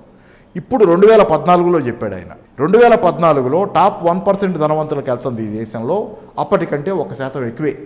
బ్రిటిష్ రాజ్యంలో కంటే బిలియనీర్ల రాజ్యంలో ధనవంతులు ఎక్కువ నొల్లుకుంటున్నారు ఈ దేశంలో. ఈ సంస్కరణల్లో భారతదేశంలో మనం పరిపాలించుకుంటున్న దేశంలో ధనవంతులు ఎక్కువ పొందుతున్నారు. ఈ మధ్యకాలంలో ఇందిరాగాంధీకి హయాం 1980లో ఈ దేశంలో టాప్ ధనవంతులకు వెళ్ళింది 1% ధనవంతులకి 6%. 21% 30లో, ఇప్పుడు 22% అయితే ఇందిరాగాంధీ అని మీరన్న ఇందిరాగాంధీ హయాంలో 6% ఉందా ధనవంతులకు వెళ్తుంది. అంటే అవి తగ్గించగలిగింది కదా అసమానతలు, అవ్వచ్చు. కాకపోతే పేదరికం ఎక్కువ ఉంది, ఇప్పుడే బాగున్నారు అని అనుకోవచ్చు. కానీ ఎక్కడైనా క్వశ్చన్ ఏంటంటే, మీకు ఇప్పుడు నాకు సెల్ ఫోన్ ఉండొచ్చు, ఓ పేదవాడికి సెల్ ఫోన్ కూడా ఉండొచ్చు, చెత్తపుట్లో ఏరుకునేవాడికి. సెల్ ఫోన్ అతన్ని ధనవంతుడని విడిగా చూస్తే మీకు ఇతనికి సెల్ ఫోన్ కూడా ఉంది కదా, ధనవంతుడే. చంద్రబాబు చెప్పేది అదే కదా, సెల్ ఫోన్ ఇచ్చేసాను అయిపోయింది అంతా అని, ధనవంతుడే అనుకోవచ్చు. కానీ మీకు అసమానత ఎప్పుడు సాపేక్షమైంది. నా దగ్గర ఉన్నది నాకు రెండో వాడితో పోల్చుకుంటే ఎంత ఉందని లెక్కేసుకుంటా తప్పితే నాకు తినటానికి ఉంది ఉండటానికి ఉందని లెక్కేసుకోను. మెజారిటీ జనం ఇదే సాపేక్షంగా చూసుకుంటారు. 1980లో అందరి ఆదాయాలు తక్కువే ఉన్నాయి కాబట్టి సాపేక్షంగా అసమానత తక్కువ ఉంది కాబట్టి కంపారిజన్ తక్కువ ఉంది. కంపారిజన్లో అప్పుడు ఉండేది అప్పటికి. ఈరోజు కంపారిజన్ ఇంత పెరిగిన సంపద, ప్రతివాడి చేతిలో మొబైల్ ఫోన్ వచ్చి తిండి కూడా దొరుకుతుంది చాలామందికి ఈరోజు ఓవరాల్గా. సరే, ఈ మధ్యకాలంలో గ్లోబల్ హంగర్ ఇండెక్స్ మీద ఆ క్షుద్బాధ పెరిగింది, అది పక్కన పెడితే ఓవరాల్గా తిండి దొరకడం కూడా పెరిగింది. తిండి సమస్య లేదు ఎక్కువ మందికి. మరి ఇప్పుడు 80లో కంటే నువ్వు ఇప్పుడు బాగున్నావుగా అంటే ఏమైనా దేశం వృద్ధి? అది కాదు కదా. ప్రతి మనిషి చూసుకునేది ఏంటంటే తన కాలంలో ఉన్న ఇతరుల కంటే తను ఎలా ఉన్నాడని. వెనకాల చచ్చిపోయిన ఎవరో 80లో పుట్టి 80లో బతికిన వాళ్ళు ఎవరో క్వశ్చన్ మనకు కాదు. ఈ కాలంలో నేను ఎలా ఉన్నాననేది. సాపేక్షంగా పేదరికం పెరిగింది, మీకు సాపేక్షంగా టాప్ 1% ఆదాయం పెరిగింది. ఇది బిలియనీర్ రాసేది. ఇక్కడ ఈ అసమానతల రాజ్యంలో కోవిడ్ అనంతర కాలంలో అంతకుముందు ఓవరాల్ ఏంటంటే ఇక భారతదేశంలో కూడా వేడి తగులుతుంది జనానికి. బహుశా నేను అనుకో మనం కన్నా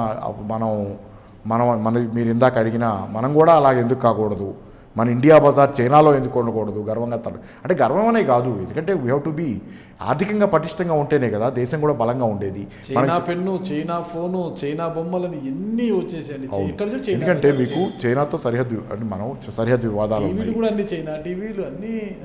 అవును మనం అంటే ఈరోజు ఆ గ్యాప్ని ఫిల్ చేయటం మేక్ ఇన్ ఇండియా ద్వారా అవ్వాల. మీరు అన్నట్లుగా ఆ గ్యాప్ ఉంది. వాళ్ళ మన మార్కెట్ పొరుగు దేశము, మన పక్కన మన శత్రు దేశము మరీ ఇంతగా ఎదిగిపోతే ఎప్పటికీ మనకి ప్రమాదమే కదా. ఆ విషయంలో Arunachal Pradesh border issue, 1962 war, dhokla మొన్న ఈ మధ్యకాలంలో జరుగుతున్న లడాక్ ఏరియాలో ఘర్షణలు, ఇవన్నీ మనం నిజమే శత్రుదేశం. కానీ ఒకసారి శత్రుదేశం ఆర్థికంగా ఎదగటం నుంచి ఆ ఆస్పెక్ట్లో పొలిటికల్గా శత్రుదేశంగానే వ్యవహరిస్తుంది, దానిలో సందేహమే లేదు. ఆ ఆస్పెక్ట్లో తేల్చుకోవాల్సిన విషయాలు తేల్చుకోవాల్సిందే, దానిలో సందేహమే లేదు. కానీ దానిలో మనం గుడివాళ్ళం అయిపోయి వాళ్ళు ఏం చేసినా కానీ మనం ఖండించడానికి తప్పితే శత్రువు నుంచి కూడా నేర్చుకోవాల్సింది ఉందనేది మనం మర్చిపోతే ఎలా? ఖచ్చితంగా నేర్చుకోవాలి. ఇప్పుడు చైనా అమెరికా నుంచి నేర్చుకోబట్టే కదా. చైనా ఎక్కడి నుంచి నేర్చుకుంది అసలు? చైనా డెంగ్ సియాఓపింగ్ నాకు తెలిసి ఉన్న ఇదేంటంటే సింగపూర్ నుంచి నేర్చుకున్నాడు ఆయన. సింగపూర్ క్యాపిటలిస్ట్ దేశం కదా, పక్కా క్యాపిటలిస్ట్ దేశం. మరి కమ్యూనిస్ట్ దేశం నేర్చుకుంది కదా, చైనా నేర్చుకుంటేనే కదా ఎదిగింది. ప్రతి వాళ్ళ దగ్గర నేర్చుకున్నాడు డెంగ్ సియాఓపింగ్. ఆ మాటకు వస్తే లెనిన్, ఆయన కూడా కమ్యూనిస్ట్గా. లెనిన్ అప్పట్లో రష్యాలో విప్లవం. చైనా ఎదిగి అగ్రరాజ్యంగా ఇన్నాళ్ళు పిలువబడిన అమెరికాకే వార్నింగ్, తైవాన్ విషయంలో వార్నింగ్ ఇచ్చే పరిస్థితి. శత్రువు అయినా కానీ శత్రువు నుంచి కూడా నేర్చుకునే ఉంటాయి. లెనిన్ ఆ రోజుల్లో సోవియట్ యూనియన్లో లెనిన్ విప్లవం జరిగిన తర్వాత ఆయన చెప్పింది ఏంటంటే అమెరికా నుంచి మనం చాలా నేర్చుకోవాలన్నాడు. అమెరికాలో ఫ్రెడరిక్ డబ్ల్యూ టేలర్ అని చెప్పి మేనేజ్మెంట్ గురువు, థింకర్ పెద్ద, ఆయన ఉత్పత్తి ఎలా పెంచాలో చాలా చాలా ప్రయోగాలు చేశాడు.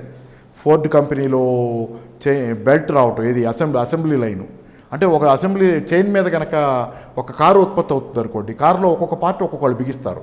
కారు మొత్తం అన్ని పార్ట్లు ఒకళ్ళే బిగిస్తారు. చైన్ మీద వెళ్తుంటుంది, అది ఒక చైన్ మీద కారు కదులుతుంటుంది. ఏ వర్కర్ దగ్గరికి వెళ్ళినప్పుడు ఆ వర్కర్ ఆ పార్ట్ బిగిస్తాడు, మళ్ళీ వెళ్ళిపోద్ది అక్కడి నుంచి. ఈ అసెంబ్లీ లైన్ వల్ల మీకు ప్రొడక్షన్ పెరిగింది అమెరికాలో. ఇట్లాంటి స్టడీస్ అని చేసిన వాళ్ళు ఎవరంటే టేలర్, ఫ్రెడరిక్ డబ్ల్యూ టేలర్ అని మేనేజ్మెంట్ థింకర్. ఎలా చేయాలి ఇదని మీకు మోడర్న్ టైమ్స్ చూసారా? మోడర్న్ టైమ్స్లో తిండి పెడుతుంటుంది మెషిన్ వర్కర్కి, చాప్లిన్కి ఫుడ్ పెట్టుది, అది మొహంతో అద్దుద్ది. హ్యూమర్ అనుకుంటాం, కాదు ఆ ప్రయోగాల మీద సెట్ అయ్యారు. ఒకటి చెప్పాలంటే చైనా ఎంత అవి చూసి అది కాదు చెప్తాను ఒక్క ముక్క. అవి చూసి నేర్చుకోవాలన్నాడు లెనిను.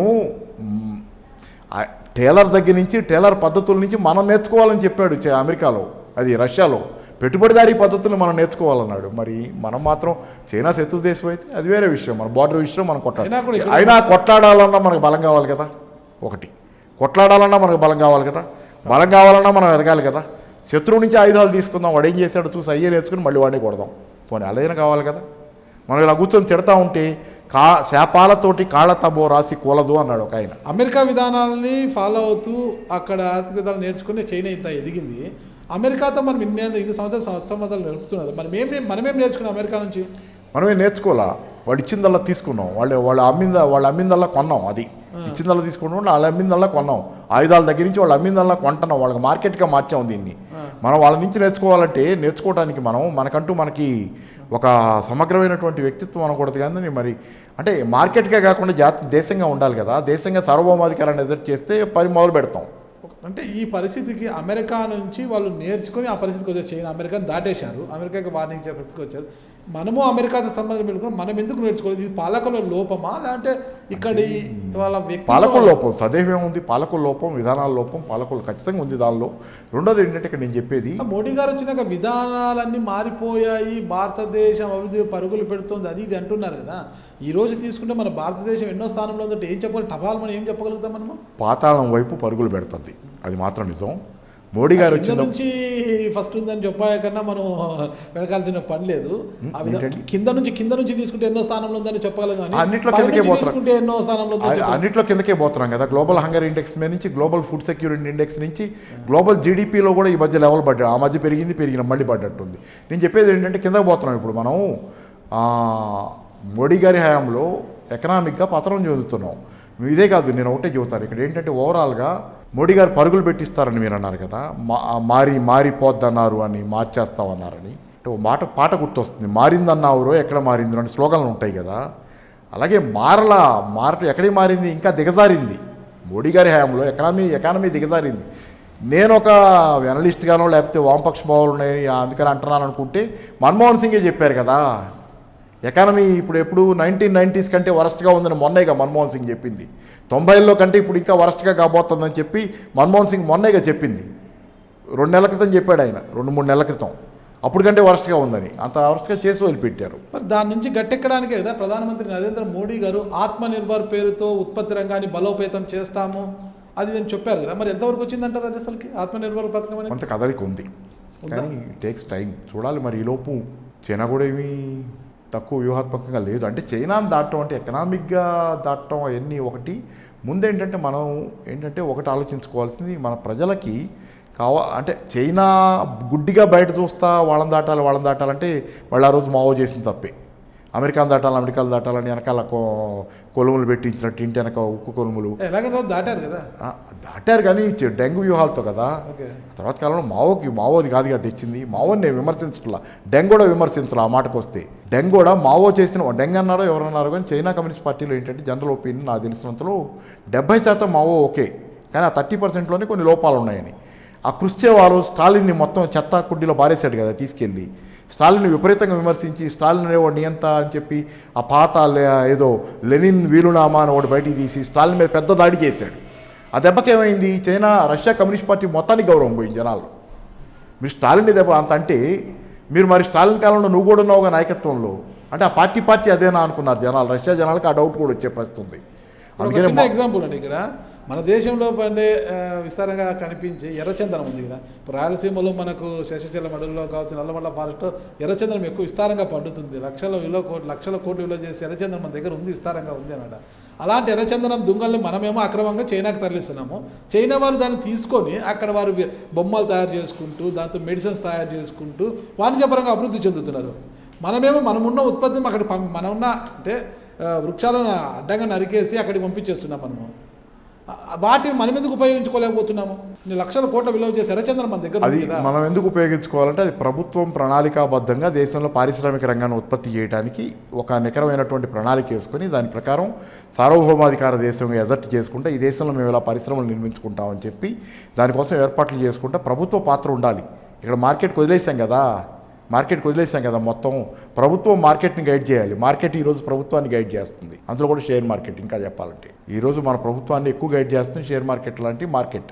మీరు ఆత్మనిర్భర్ పథకంలో కొంత చలనం వచ్చింది అని అంటున్నారు మీరు. ఓకే, నేను చిన్నతనము నుంచి ఒక సింగిల్ విండో విధానం అనేదాన్ని వినేవాడిని. అంటే ఒక పరిశ్రమ కోసం మనం ఉత్పత్తి చేస్తే ఏకకాలంలో మొత్తం వాళ్ళకి కావాల్సిన అన్ని అనుమతులు ఇచ్చేదంతా కూడా సింగిల్ విండో అంటే సింగిల్ విండో అంటే మాకేమో చిన్నతనంలో ఒక కిటికీ ఏమో అనుకునేవాళ్ళమే.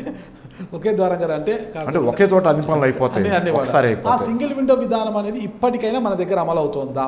చాలా చోట్ల ఉందిలేండి. తెలంగాణలో కూడా ఆ మాటకు వస్తే ఇక్కడ వచ్చింది కదా టీఎస్ఐ పాస్ లాంటివి విధానాలు మంచి. తెలంగాణకు కూడా పరిశ్రమలు బాగా వస్తున్నాయి కదా, సందేహం ఎందుకు.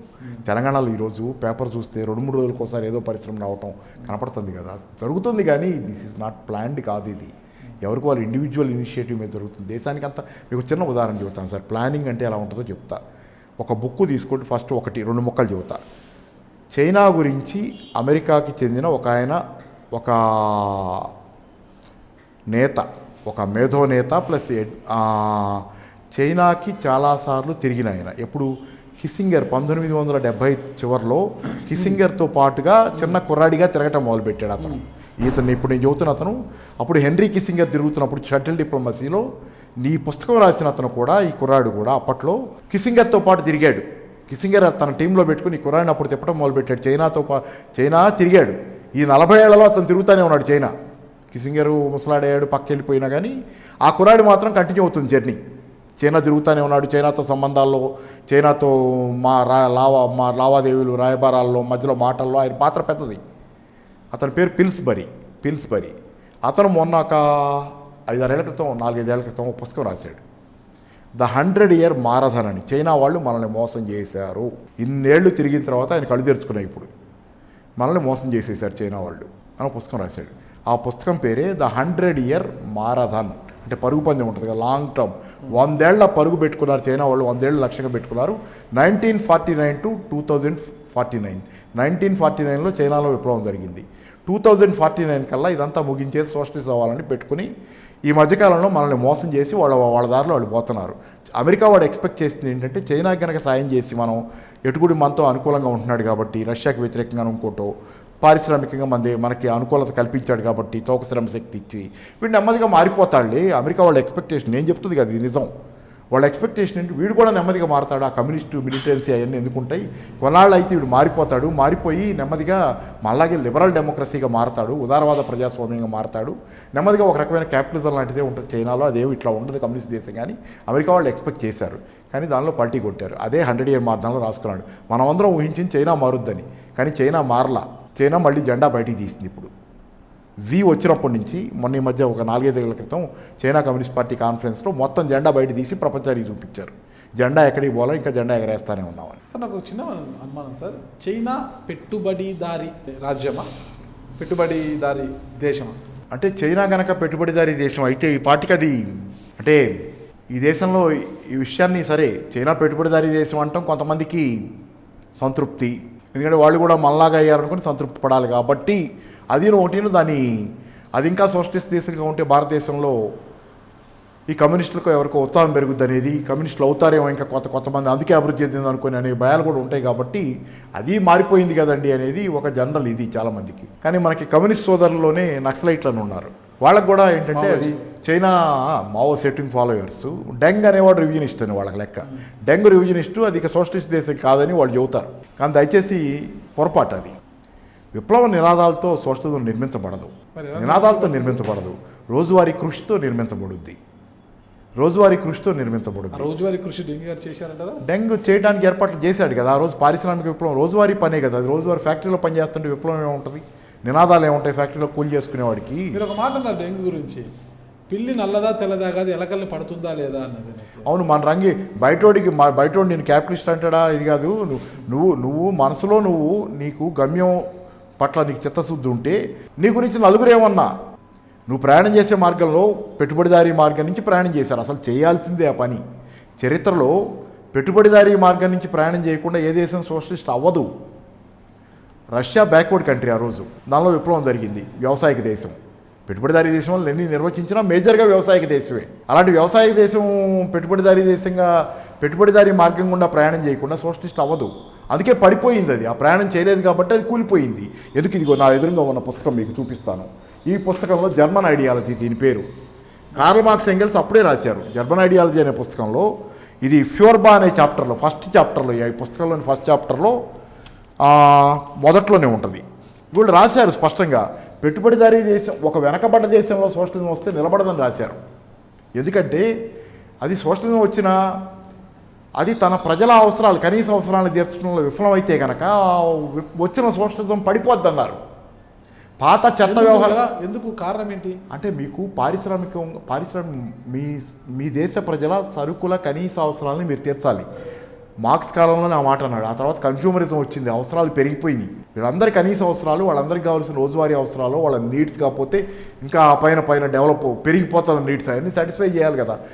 యాపిల్ ఫోన్ కావాలనుకుంటే ఈరోజు మనుషులకి చాలా కామన్ అయిపోయింది కదా. చైనా చేయగలుగుతుంది కదా, రష్యా చేయలేకపోయిందిగా. రష్యాలో ఆ రోజు పరిస్థితి ఏంటి, ప్రధానికి క్యూలు కదండి, మీకు తెలిసిందే కదా. ఆ రోజు సరుకులు ఇవ్వాలా ఎవరికి, ఆ దేశంలో ప్రజలకు ఏ సరుకులు లేవు. రొట్టె కోసం కూడా క్యూలలో గంటల నుంచునే పరిస్థితి కదా. ఎట్లాంటి జోకులు ఉండే రష్యా మీద ఆ రోజు. చివరిలో ఒక ఆయన క్యూలో నుంచుంటాడు, ఇలాగే సోవియట్ యూనియన్ ఉండగా పతనానికి ముందు క్యూలో నుంచొని ఉంటే జోక్ ఇది. క్యూలో నుంచొని చాలాసేపు వెయిట్ చేస్తాడు, బ్రెడ్ కోసమో దేనికోసం నుంచొని ఒక సరుకు కోసం చేసి ముందోడికి చెబుతాడు వెనకోడికో, కాస్త మళ్ళీ వస్తానని చెప్పడు, నేను వెళ్తున్నానని వెళ్ళిపోతుంటాడు బయటికి క్యూలోంచి. అదేంటి తీసుకోకుండా వెళ్తున్నామంటే, నేను ఉండను అప్పుడు బ్రెజ్నేవ్ అని చంపేసి వస్తాను, ఇంత పరిస్థితి ఇచ్చాడు మనకని నాయకుడు, దేశానికి నాయకుడు. అంటే చంపేస్తాను, నేను పోతున్నానంటాడు. వెళ్ళిపోతాడు. కొన్ని గంటల తర్వాత తిరిగి వచ్చి మళ్ళీ క్యూలో నుంచుంటానంటాడు, నా చోటు నాకు ఇవ్వండి అంటాడు. మరి పోయావు కదా, మరి ఎందుకు తిరిగి వచ్చావు, చంపావా అంటారు. అక్కడ పెద్ద క్యూ ఉంది బాబు అంటాడు. అంటే జనాలంతా విసిగిపోయారు కమ్యూనిస్ట్ ప్రభుత్వంతో, అక్కడ పెద్ద క్యూ ఉందంటాడు. బ్రెజిల్ చంపడానికి ఇంకా పెద్ద క్యూ ఉందని. రష్యా కూడా ఇప్పుడు ఆ పరిస్థితి, సరుకులు లేవు. అప్పుడు వేరు, అప్పుడు పరిస్థితి అది చెప్తున్నా. అప్పుడు పరిస్థితిలో సరుకులు లేవు. కానీ సూపర్ పవర్ చైనా, రష్యా అరో సూపర్ పవర్, ఆయుధాలు ఉన్నాయి. కావాల్సిన టేప్ రికార్డర్ అంటే క్వాలిటీ టేప్ రికార్డర్ లేదు, మీ టీవీ క్వాలిటీ నాణ్యంగా ఉండదు. అమెరికా సరుకుల కోసం జనాలు బ్లాక్ మార్కెట్లో ఎక్కడ దొరుకుతాయని వెతుక్కుంటున్నారు రష్యాలో. మరి ఆ పరిస్థితిలో అక్కడ అదే మార్క్స్ చెప్పింది కూడా అదే. మారిపోయింది కదా, సూపర్ పవర్గా ఎదిగింది కదా. ఏ దారి నుంచి ఆ దారి నుంచి సూపర్ పవర్ అంటే సూపర్ పవర్ కాదు రష్యా ఇప్పుడు. అప్పటి గ్లోరీ లేదు, అప్పటి ఆయుధాల పరంగా అమెరికాని బెదిరించగలిగిన పెద్ద శక్తి ఉండేది దానికి. అది అంతర్జాతీయంగా శక్తివంతమైంది ఆ రోజు. అంతర్జాతీయంగా అదంటే బెదిరిపోయే పరిస్థితి. కానీ అంతర్గతంగా దానికి ఆర్థిక పటిష్టత లేదు. దీని నుంచి చైనా తర్వాత పాఠం నేర్చుకుంది. డెంగ్ కూడా నేర్చుకున్నాడు పాఠం. అంతర్గతంగా నిర్మించాడు చైనాని. చాలా సంవత్సరాల పాటు గొడవ చేయలా చైనా. దాచుకున్నాడు, తన శక్తిని దాచాడు చైనాలో. డెంగ్ సియాఓపింగ్ దాచుకోని శక్తిని అన్నాడు. హైడ్ యువర్ కెపాసిటీస్, నీ శక్తిని దాచుకో, బైడ్ యువర్ టైం అన్నాడు. టైం కోసం ఎదురు చూడు అన్నాడు. రష్యా ఇది జైలా. రష్యా లోపల ప్రజల అవసరాలు తీర్చడం, లోపల అంతర్గతంగా ఆర్థికంగా శక్తివంతం అవటం కంటే ఆయుధాలు తయారు చేసుకుంటా అవసరమే ఆ రోజు అమెరికాను ఎదుర్కోవడానికి. అలాగే అంతర్జాతీయంగా చాలా దేశాలకు సాయం చేస్తా పోయింది. కమ్యూనిస్ట్ పార్టీలకి చాలా దేశాలకు సాయం చేస్తా. ఇలా బయట ఫోకస్ చేసింది. తనలో తను ముందు బలపడటానికి కాకుండా బయట బలపడటానికి, బయట స్ప్రెడ్ అవడానికి ట్రై చేసింది. అందుకే కూలిపోయింది. మార్క్సిజంలో కూడా మార్క్సిస్టు తత్వశాస్త్రంలోనే ఒక కీలక సూత్రం ఏంటంటే internal contradiction is the main contradiction. నీ అంతర్గతమైన శక్తి, అంతర్గతమైన వైరుధ్యమే ప్రధాన వైరుధ్యం. బయట వైరుధ్యం కంటే అంతర్గతమైంది ప్రధానమైంది. అందుకని ఎవరైనా ముందు తను బలపడి బయటకి ఎక్స్పోజ్ అవ్వాలి. కానీ అదే చైనాలో చేసింది, జాగ్రత్త పడ్డారు. చైనా ఇంటర్నల్గా బలపడ్డ తర్వాత ఇప్పుడు జెండా బయటికి తీసింది. ఇన్నేళ్ల పాటు ఎవరు ఊహించరు. ఈ మధ్యకాలంలోనే ఆ 100 Year మారథాన్ పుస్తకం రాసి మనల్ని మోసం చేశారని ఎందుకన్నాడు? మోసం చేశారంటే ఇన్నాళ్ళు మేము ఇలా అనుకోలా అని. ఈ 40 ఏళ్ళు దాచిపెట్టారు వాళ్ళు జెండా రహస్యం. ఇప్పుడు జెండా బయటికి తీశారు. ఫైనాన్షియల్ టైమ్స్ లండన్ పత్రిక ప్రకారమే జెండా ఇప్పుడు మళ్ళీ బయటికి తీశారు. ముంచారు అమెరికా. నిజమే అది. అంటే ఎవరి మార్గం వాళ్ళది. అయితే వాళ్ళు అనుకుంది వాళ్ళు సాధించుకున్నారుగా. 49కి సోషలిజం గమ్యం పెట్టుకుని వెళ్తున్నారు వాళ్ళు. దానికోసం ఇప్పుడు జెండా బయటికి తీసి వాళ్ళేం మారలా వాళ్ళ స్వభావం. మీరు ఇప్పుడు చేస్తున్న పనులు అదే కదా. టెక్నాలజీ కంపెనీల మీద అంత క్లిప్పులు ఎదురు పెడుతున్నాడు. ఆయన మార్కెట్కిను క్యాపిటలిజానికి సరెండర్ అయిపోతే కామన్ ప్రాస్పెరిటీ అని టెక్నాలజీ కంపెనీల మీద పెట్టి జాక్మాకి క్లిప్పులు పెట్టి నువ్వు కూర్చో అని చెప్పి అంత పెద్ద క్యాపిటలిస్టు కూర్చోబెట్టాడు కదా. ఇంత పవర్ ఎందుకు ఎసెప్ట్ చేస్తున్నాడు చైనాలో ప్రజల కోసం తిరుగుతున్నాడు అతను. 3 ఫోకస్లు ప్రధానంగా.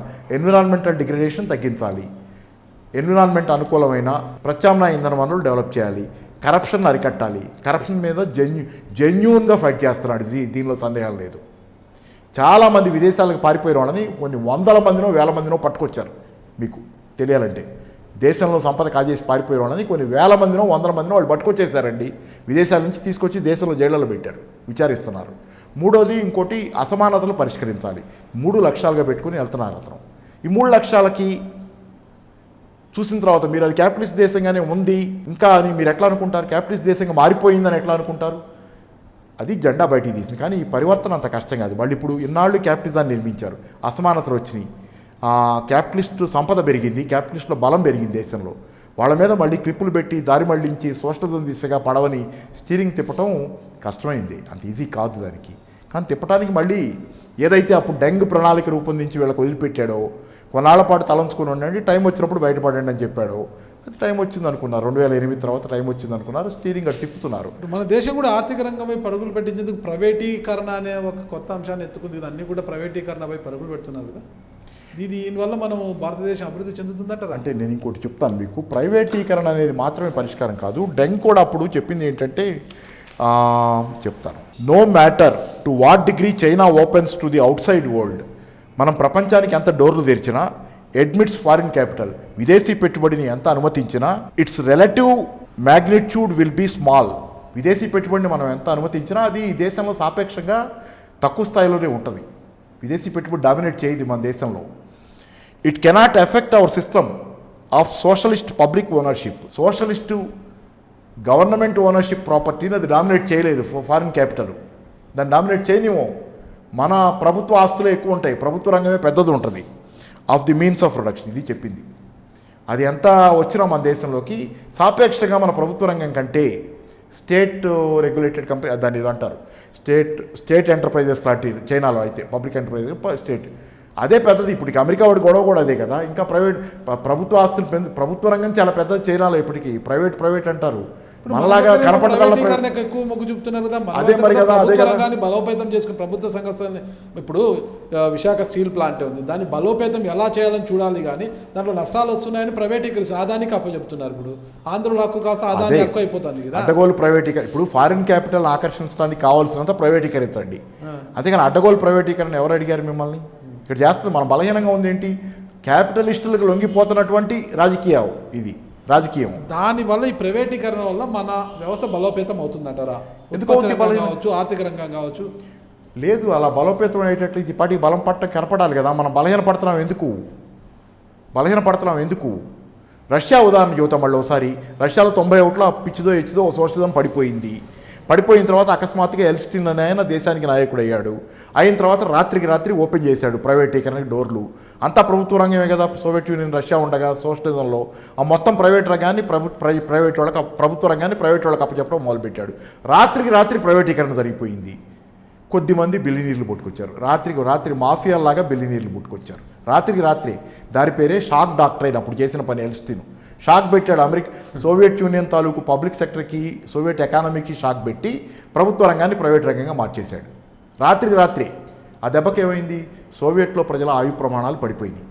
బిచ్చగాళ్ళు అయిపోయారు చాలామంది. కొద్దిమంది ఏమో మాఫియాగా తయారై పైకి పోయారు. కొద్దిపాటి మంది, పిడికిన మంది, కోట్ల మంది రష్యా ప్రజానీకం బిచ్చగాళ్ళై రోడ్ల మీద పడ్డారు. రష్యా ఆడపిల్లలు వ్యభిచారానికి ప్రపంచంలో అందరికీ తెలిసిపోయింది, వ్యభిచారులుగా తిరగటం మొదలుపెట్టారు ప్రపంచంలో. మన క్రికెట్ గేమ్ జరిగితే వాళ్ళు వచ్చే చీర్ గర్ల్స్ ఆడపిల్లలు అప్పట్లో యుక్రెయిన్ నుంచి, రష్యా నుంచి వచ్చేవాళ్ళు. ఏంది ఇది?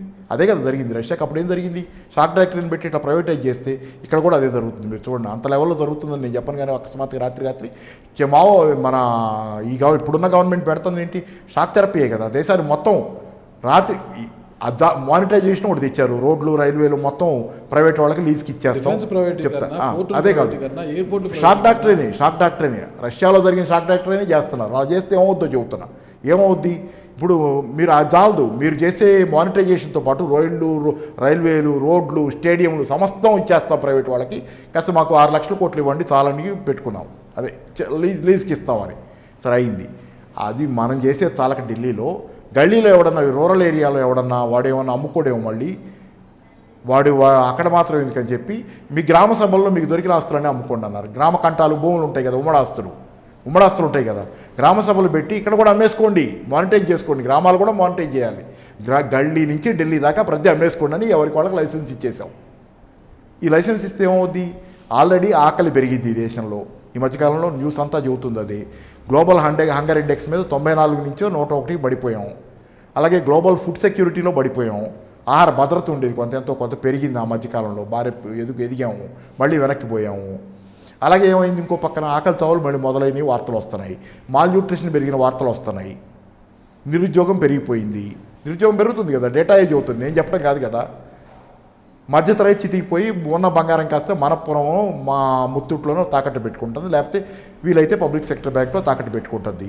తాకట్టు పెట్టుకున్నాక ఆ బంగారానికి వాడు వడ్డీ కట్టలేకపోతే ఆ బ్యాంకు బ్యాంకు వేలం వేసుకుంటుంది ఆ బంగారాన్ని. పేజీలు యాడ్లు వస్తున్నాయి. ఏది మన బిజినెస్ పేపర్లో అవి ఏది వేలం వేస్తానో తీసుకెళ్ళండి. ఇళ్ళు వేలానికి వస్తున్నాయి. ఇళ్ళ అమ్మకాలు పెరిగినాయి నిజమే. కానీ రెండో పక్కన కట్టలేక ఈఎంఐలు, చాలామంది మధ్యతరగతి వాళ్ళు ఈఎంఐలు కట్టలేకపోతే ఆ ఇళ్ళు సరెండర్ అయిపోయి బ్యాంకులకు రికార్డు స్థాయిలో బ్యాంకు వదులుకుంటున్నారు. ఈఎంఐలు కట్టలేక ఇళ్ళని వదులుకుంటే అవన్నీ మళ్ళీ అవి వస్తున్నాయి. ఆకలి చావులు అంటే నాకు ఒకటి గుర్తు వస్తుంది. ఇప్పుడు మన తెలంగాణలోనే ఈ ప్యాడీ సేకరణ కోసం, విక్రయాల కోసం యుద్ధం జరుగుతుంది కదా. టీఆర్ఎస్ కూడా, ఒక అధికార పార్టీ కూడా ఈరోజు ధర్నా చౌక దగ్గర ధర్నా నిర్వహించే పరిస్థితి. కేంద్రమేమో ప్యాడీ వరి కొనుగోలు చేయనంటుంది, మీరు వరి పండించకండి కేసీఆర్ అంటారు. కానీ కేంద్రం ఏమంటుంది? మేము వరి కొనుగోలు చేస్తాం, వాళ్ళు అడిగేది రైస్ కొనుగోలు చేస్తాం. నేరుగా ఒడ్లు మేము కొనుగోలు చేయడము, రైస్ ఆడించి అనగంటే వీళ్ళు చూస్తే అదేదో రైస్ ఇవ్వడానికి వీళ్ళు ఇది కావడం లేదు. అంటే ఏంటి అసలు ఇది కూడా ఉత్పత్తి రంగంలో ఒక వరి పండించడం ఉత్పత్తి రంగం కిందకి వస్తుంది. నేను చాలా విషయాల్లో కొన్ని విషయాల్లో వ్యతిరేకిస్తాను టీఆర్ఎస్ గవర్నమెంట్ని. కొన్ని తప్పులు చాలా ఉన్నాయి. కానీ ఏంటంటే ఈ విషయంలో కేంద్ర ప్రభుత్వం అంటే మేజర్ రాజకీయం చేసుకుంటున్నాం. సరే, టీఆర్ఎస్ గవర్నమెంట్లో కూడా అసలు ఎవరిది తప్పు ఇక్కడ? నేను కేంద్ర ప్రభుత్వం అంట మీరు వారి ఇప్పుడు మీరు ఏమంటారు? గన్ని బ్యాగులు మేము ఇస్తాము, దానికి అయ్యే ఖర్చులు మేము ఇస్తాము, మిల్లర్స్కి మేము ఎంత ఇస్తాము, మీరు మాకు రైస్ పంపిండి అని మేము అంటున్నాము. మీరు ఎందుకు 40,000 మెట్రిక్ టన్నుల రైస్ మేము కొనుగోలు చేస్తాం చెప్తున్నాము. ఒకటి చెప్పరా, వరి కొనమని ఉత్తరం రాసింది నిజమా కాదా చెప్పరు కదా? చెప్పారా? నేను ఢిల్లీ పోయి కూర్చుంటాను, ఆ మాట ఏదో చెప్పండి అంటున్నాడు కదా. రేపు 21వ తారీఖు ఎప్పుడు ఢిల్లీలో కేసీఆర్ గారు ఇంత ధైర్యంగా కేసీఆర్ పోయి అక్కడ ఢిల్లీలో కూర్చుంటే కేంద్రానికి తప్పైతే నాకు లెటర్ ఇవ్వండి, మీరు చెప్పండి నిజమా కాదా, మీరు చేసింది ఏంటో చెప్పండి అని.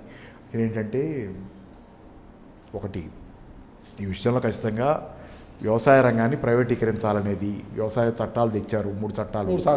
ఆ రూపంలో ఏంటంటే వ్యవసాయ రంగంలో రైతుని కొంచెం దెబ్బతింటేనే కదా వ్యవసాయం పక్కకు పోయేది. ఇప్పటికే ఆల్రెడీ వ్యవసాయదారులు తక్కువ ఉన్నారు, కూలీలే ఎక్కువ ఉన్నారు నిజానికి.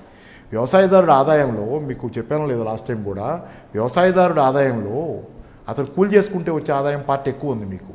వ్యవసాయదారుడికి 10,000 ఏదో సగటు ఆదాయం ఉంది నెలకి ఈ దేశంలో. ఆ 10,000లో ఒక 4,000 దాకా అతను కూలి పనులు ఇంకో చిల్లర పనులు చేసుకుంటే వచ్చే ఆదాయం, ఓ 3,000 చిల్లరే వాళ్ళు వ్యవసాయం పంట పండిస్తే వచ్చే ఆదాయం అతనికి నెలకి యావరేజ్న. 4,000 వ్యవసాయ కూలీలో వస్తాడు, కూలి చేసుకుంటేనే ఇంకో పని చేసుకుంటే వస్తే. ఇంకా రైతు ఏంటి అతను కూలీ, అతను ఇప్పుడు ఆల్రెడీ ఉండొచ్చు పొలం, అతనికి వచ్చే ఆదాయం షేర్లో మొత్తం 10,000లో 4,000 ఇక్కడ 3,000 అక్కడ, ఇంకోటి ఆ పాడో ఏదో చేసుకుంటే వచ్చేది, ఇంకోటి చేసుకుంటేనో మిగతా నా 3-4 వ్యవసాయంలో వస్తున్న ఆదాయం తక్కువ సార్ రైతుకి. ఇతరత్ర ఆదాయాలు ఉన్నాయి కదా సార్, చిల్లర పనులు చేసుకొని పాపం. ఇంకా వ్యవసాయదారుడు ఏంటి అవి అవగొట్టేశారు వ్యవసాయదారుడు. భారతదేశం అంటే వ్యవసాయక దేశం కదా మంది.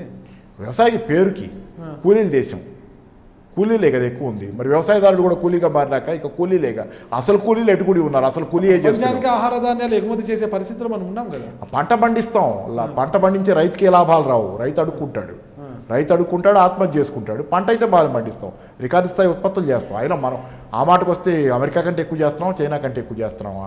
చైనా కూడా మనకంటే ఎక్కువ ఉత్పత్తి చేస్తుంది కదా. హెక్టార్కి వాళ్ళు తెచ్చే ఉత్పత్తి మన ఉత్పత్తికి అంటే ఎన్ని రెట్లు ఎక్కువ చైనాది.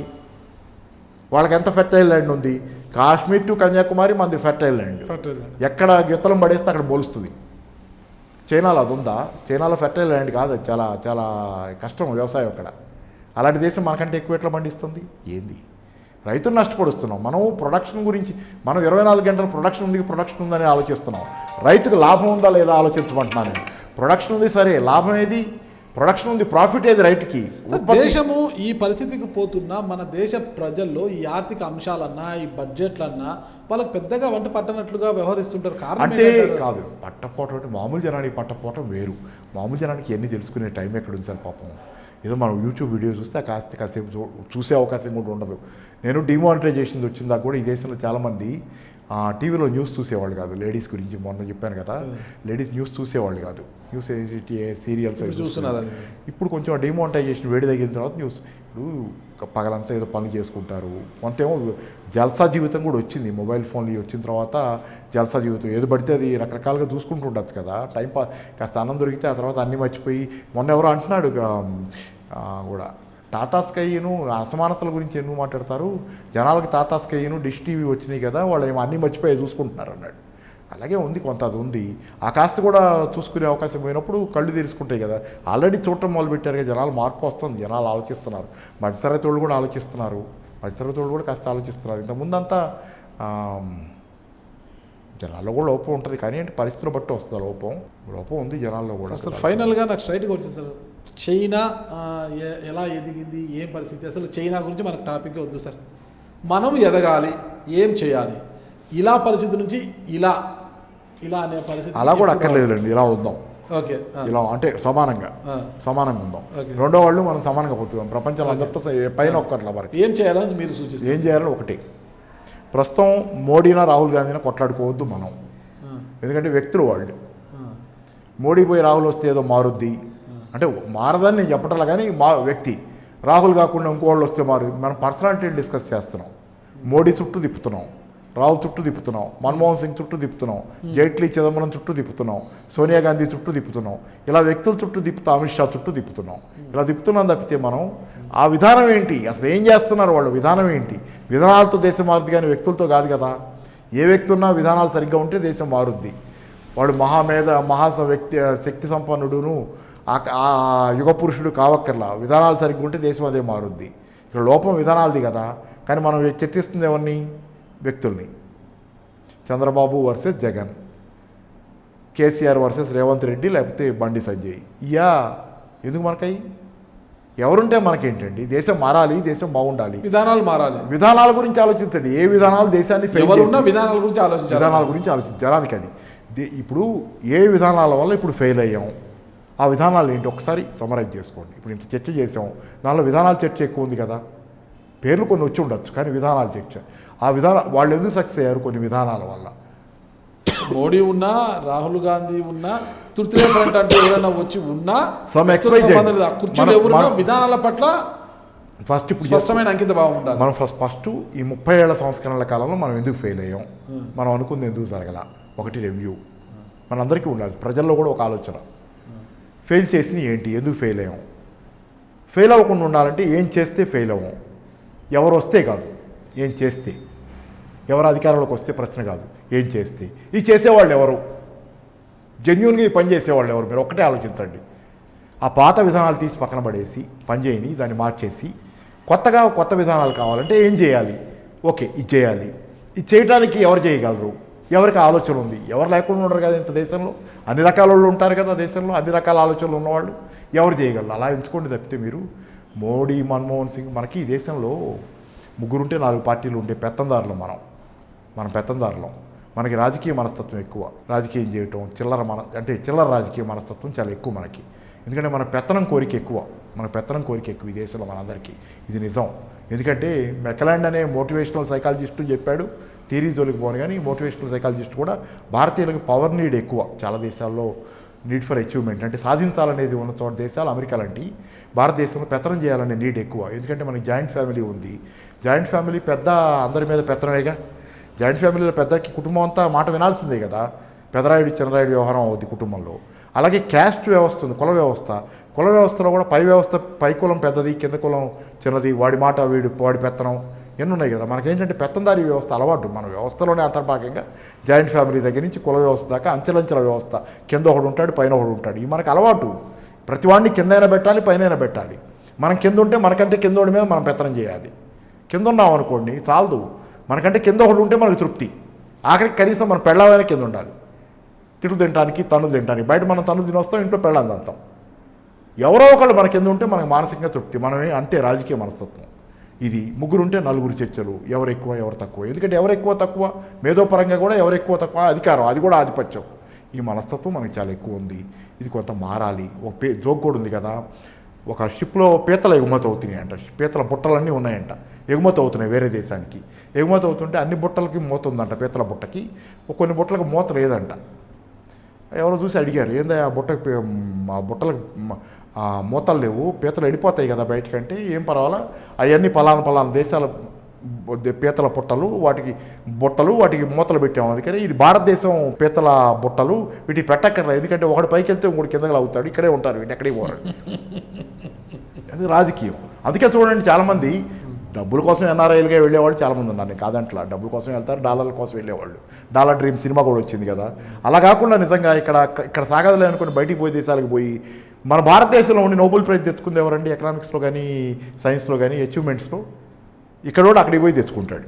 ఎందుకంటే ఇక్కడ ఎవడు మిమ్మల్ని ఏం చేయనివాడు, అక్కడికి పోతే వస్తుంది నోబెల్ ప్రైజ్, అక్కడ చేయనిస్తారు. ఎందుకంటే వాళ్ళకి అచీవ్మెంట్ ఇంపార్టెంట్, వాళ్ళని పొగట్టానికి కాదు చెబుతుంది, మన బలహీనత చెబుతున్నా. మనం ఇది మారాలి.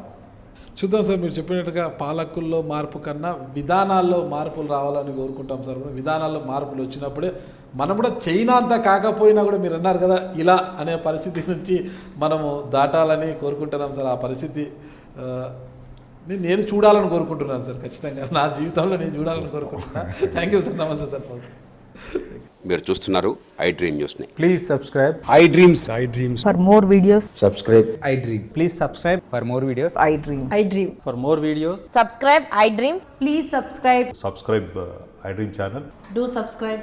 I dream. ఐ డ్రీమ్ ఛానల్ని సబ్స్క్రైబ్ చేయండి. Do watch I Dream.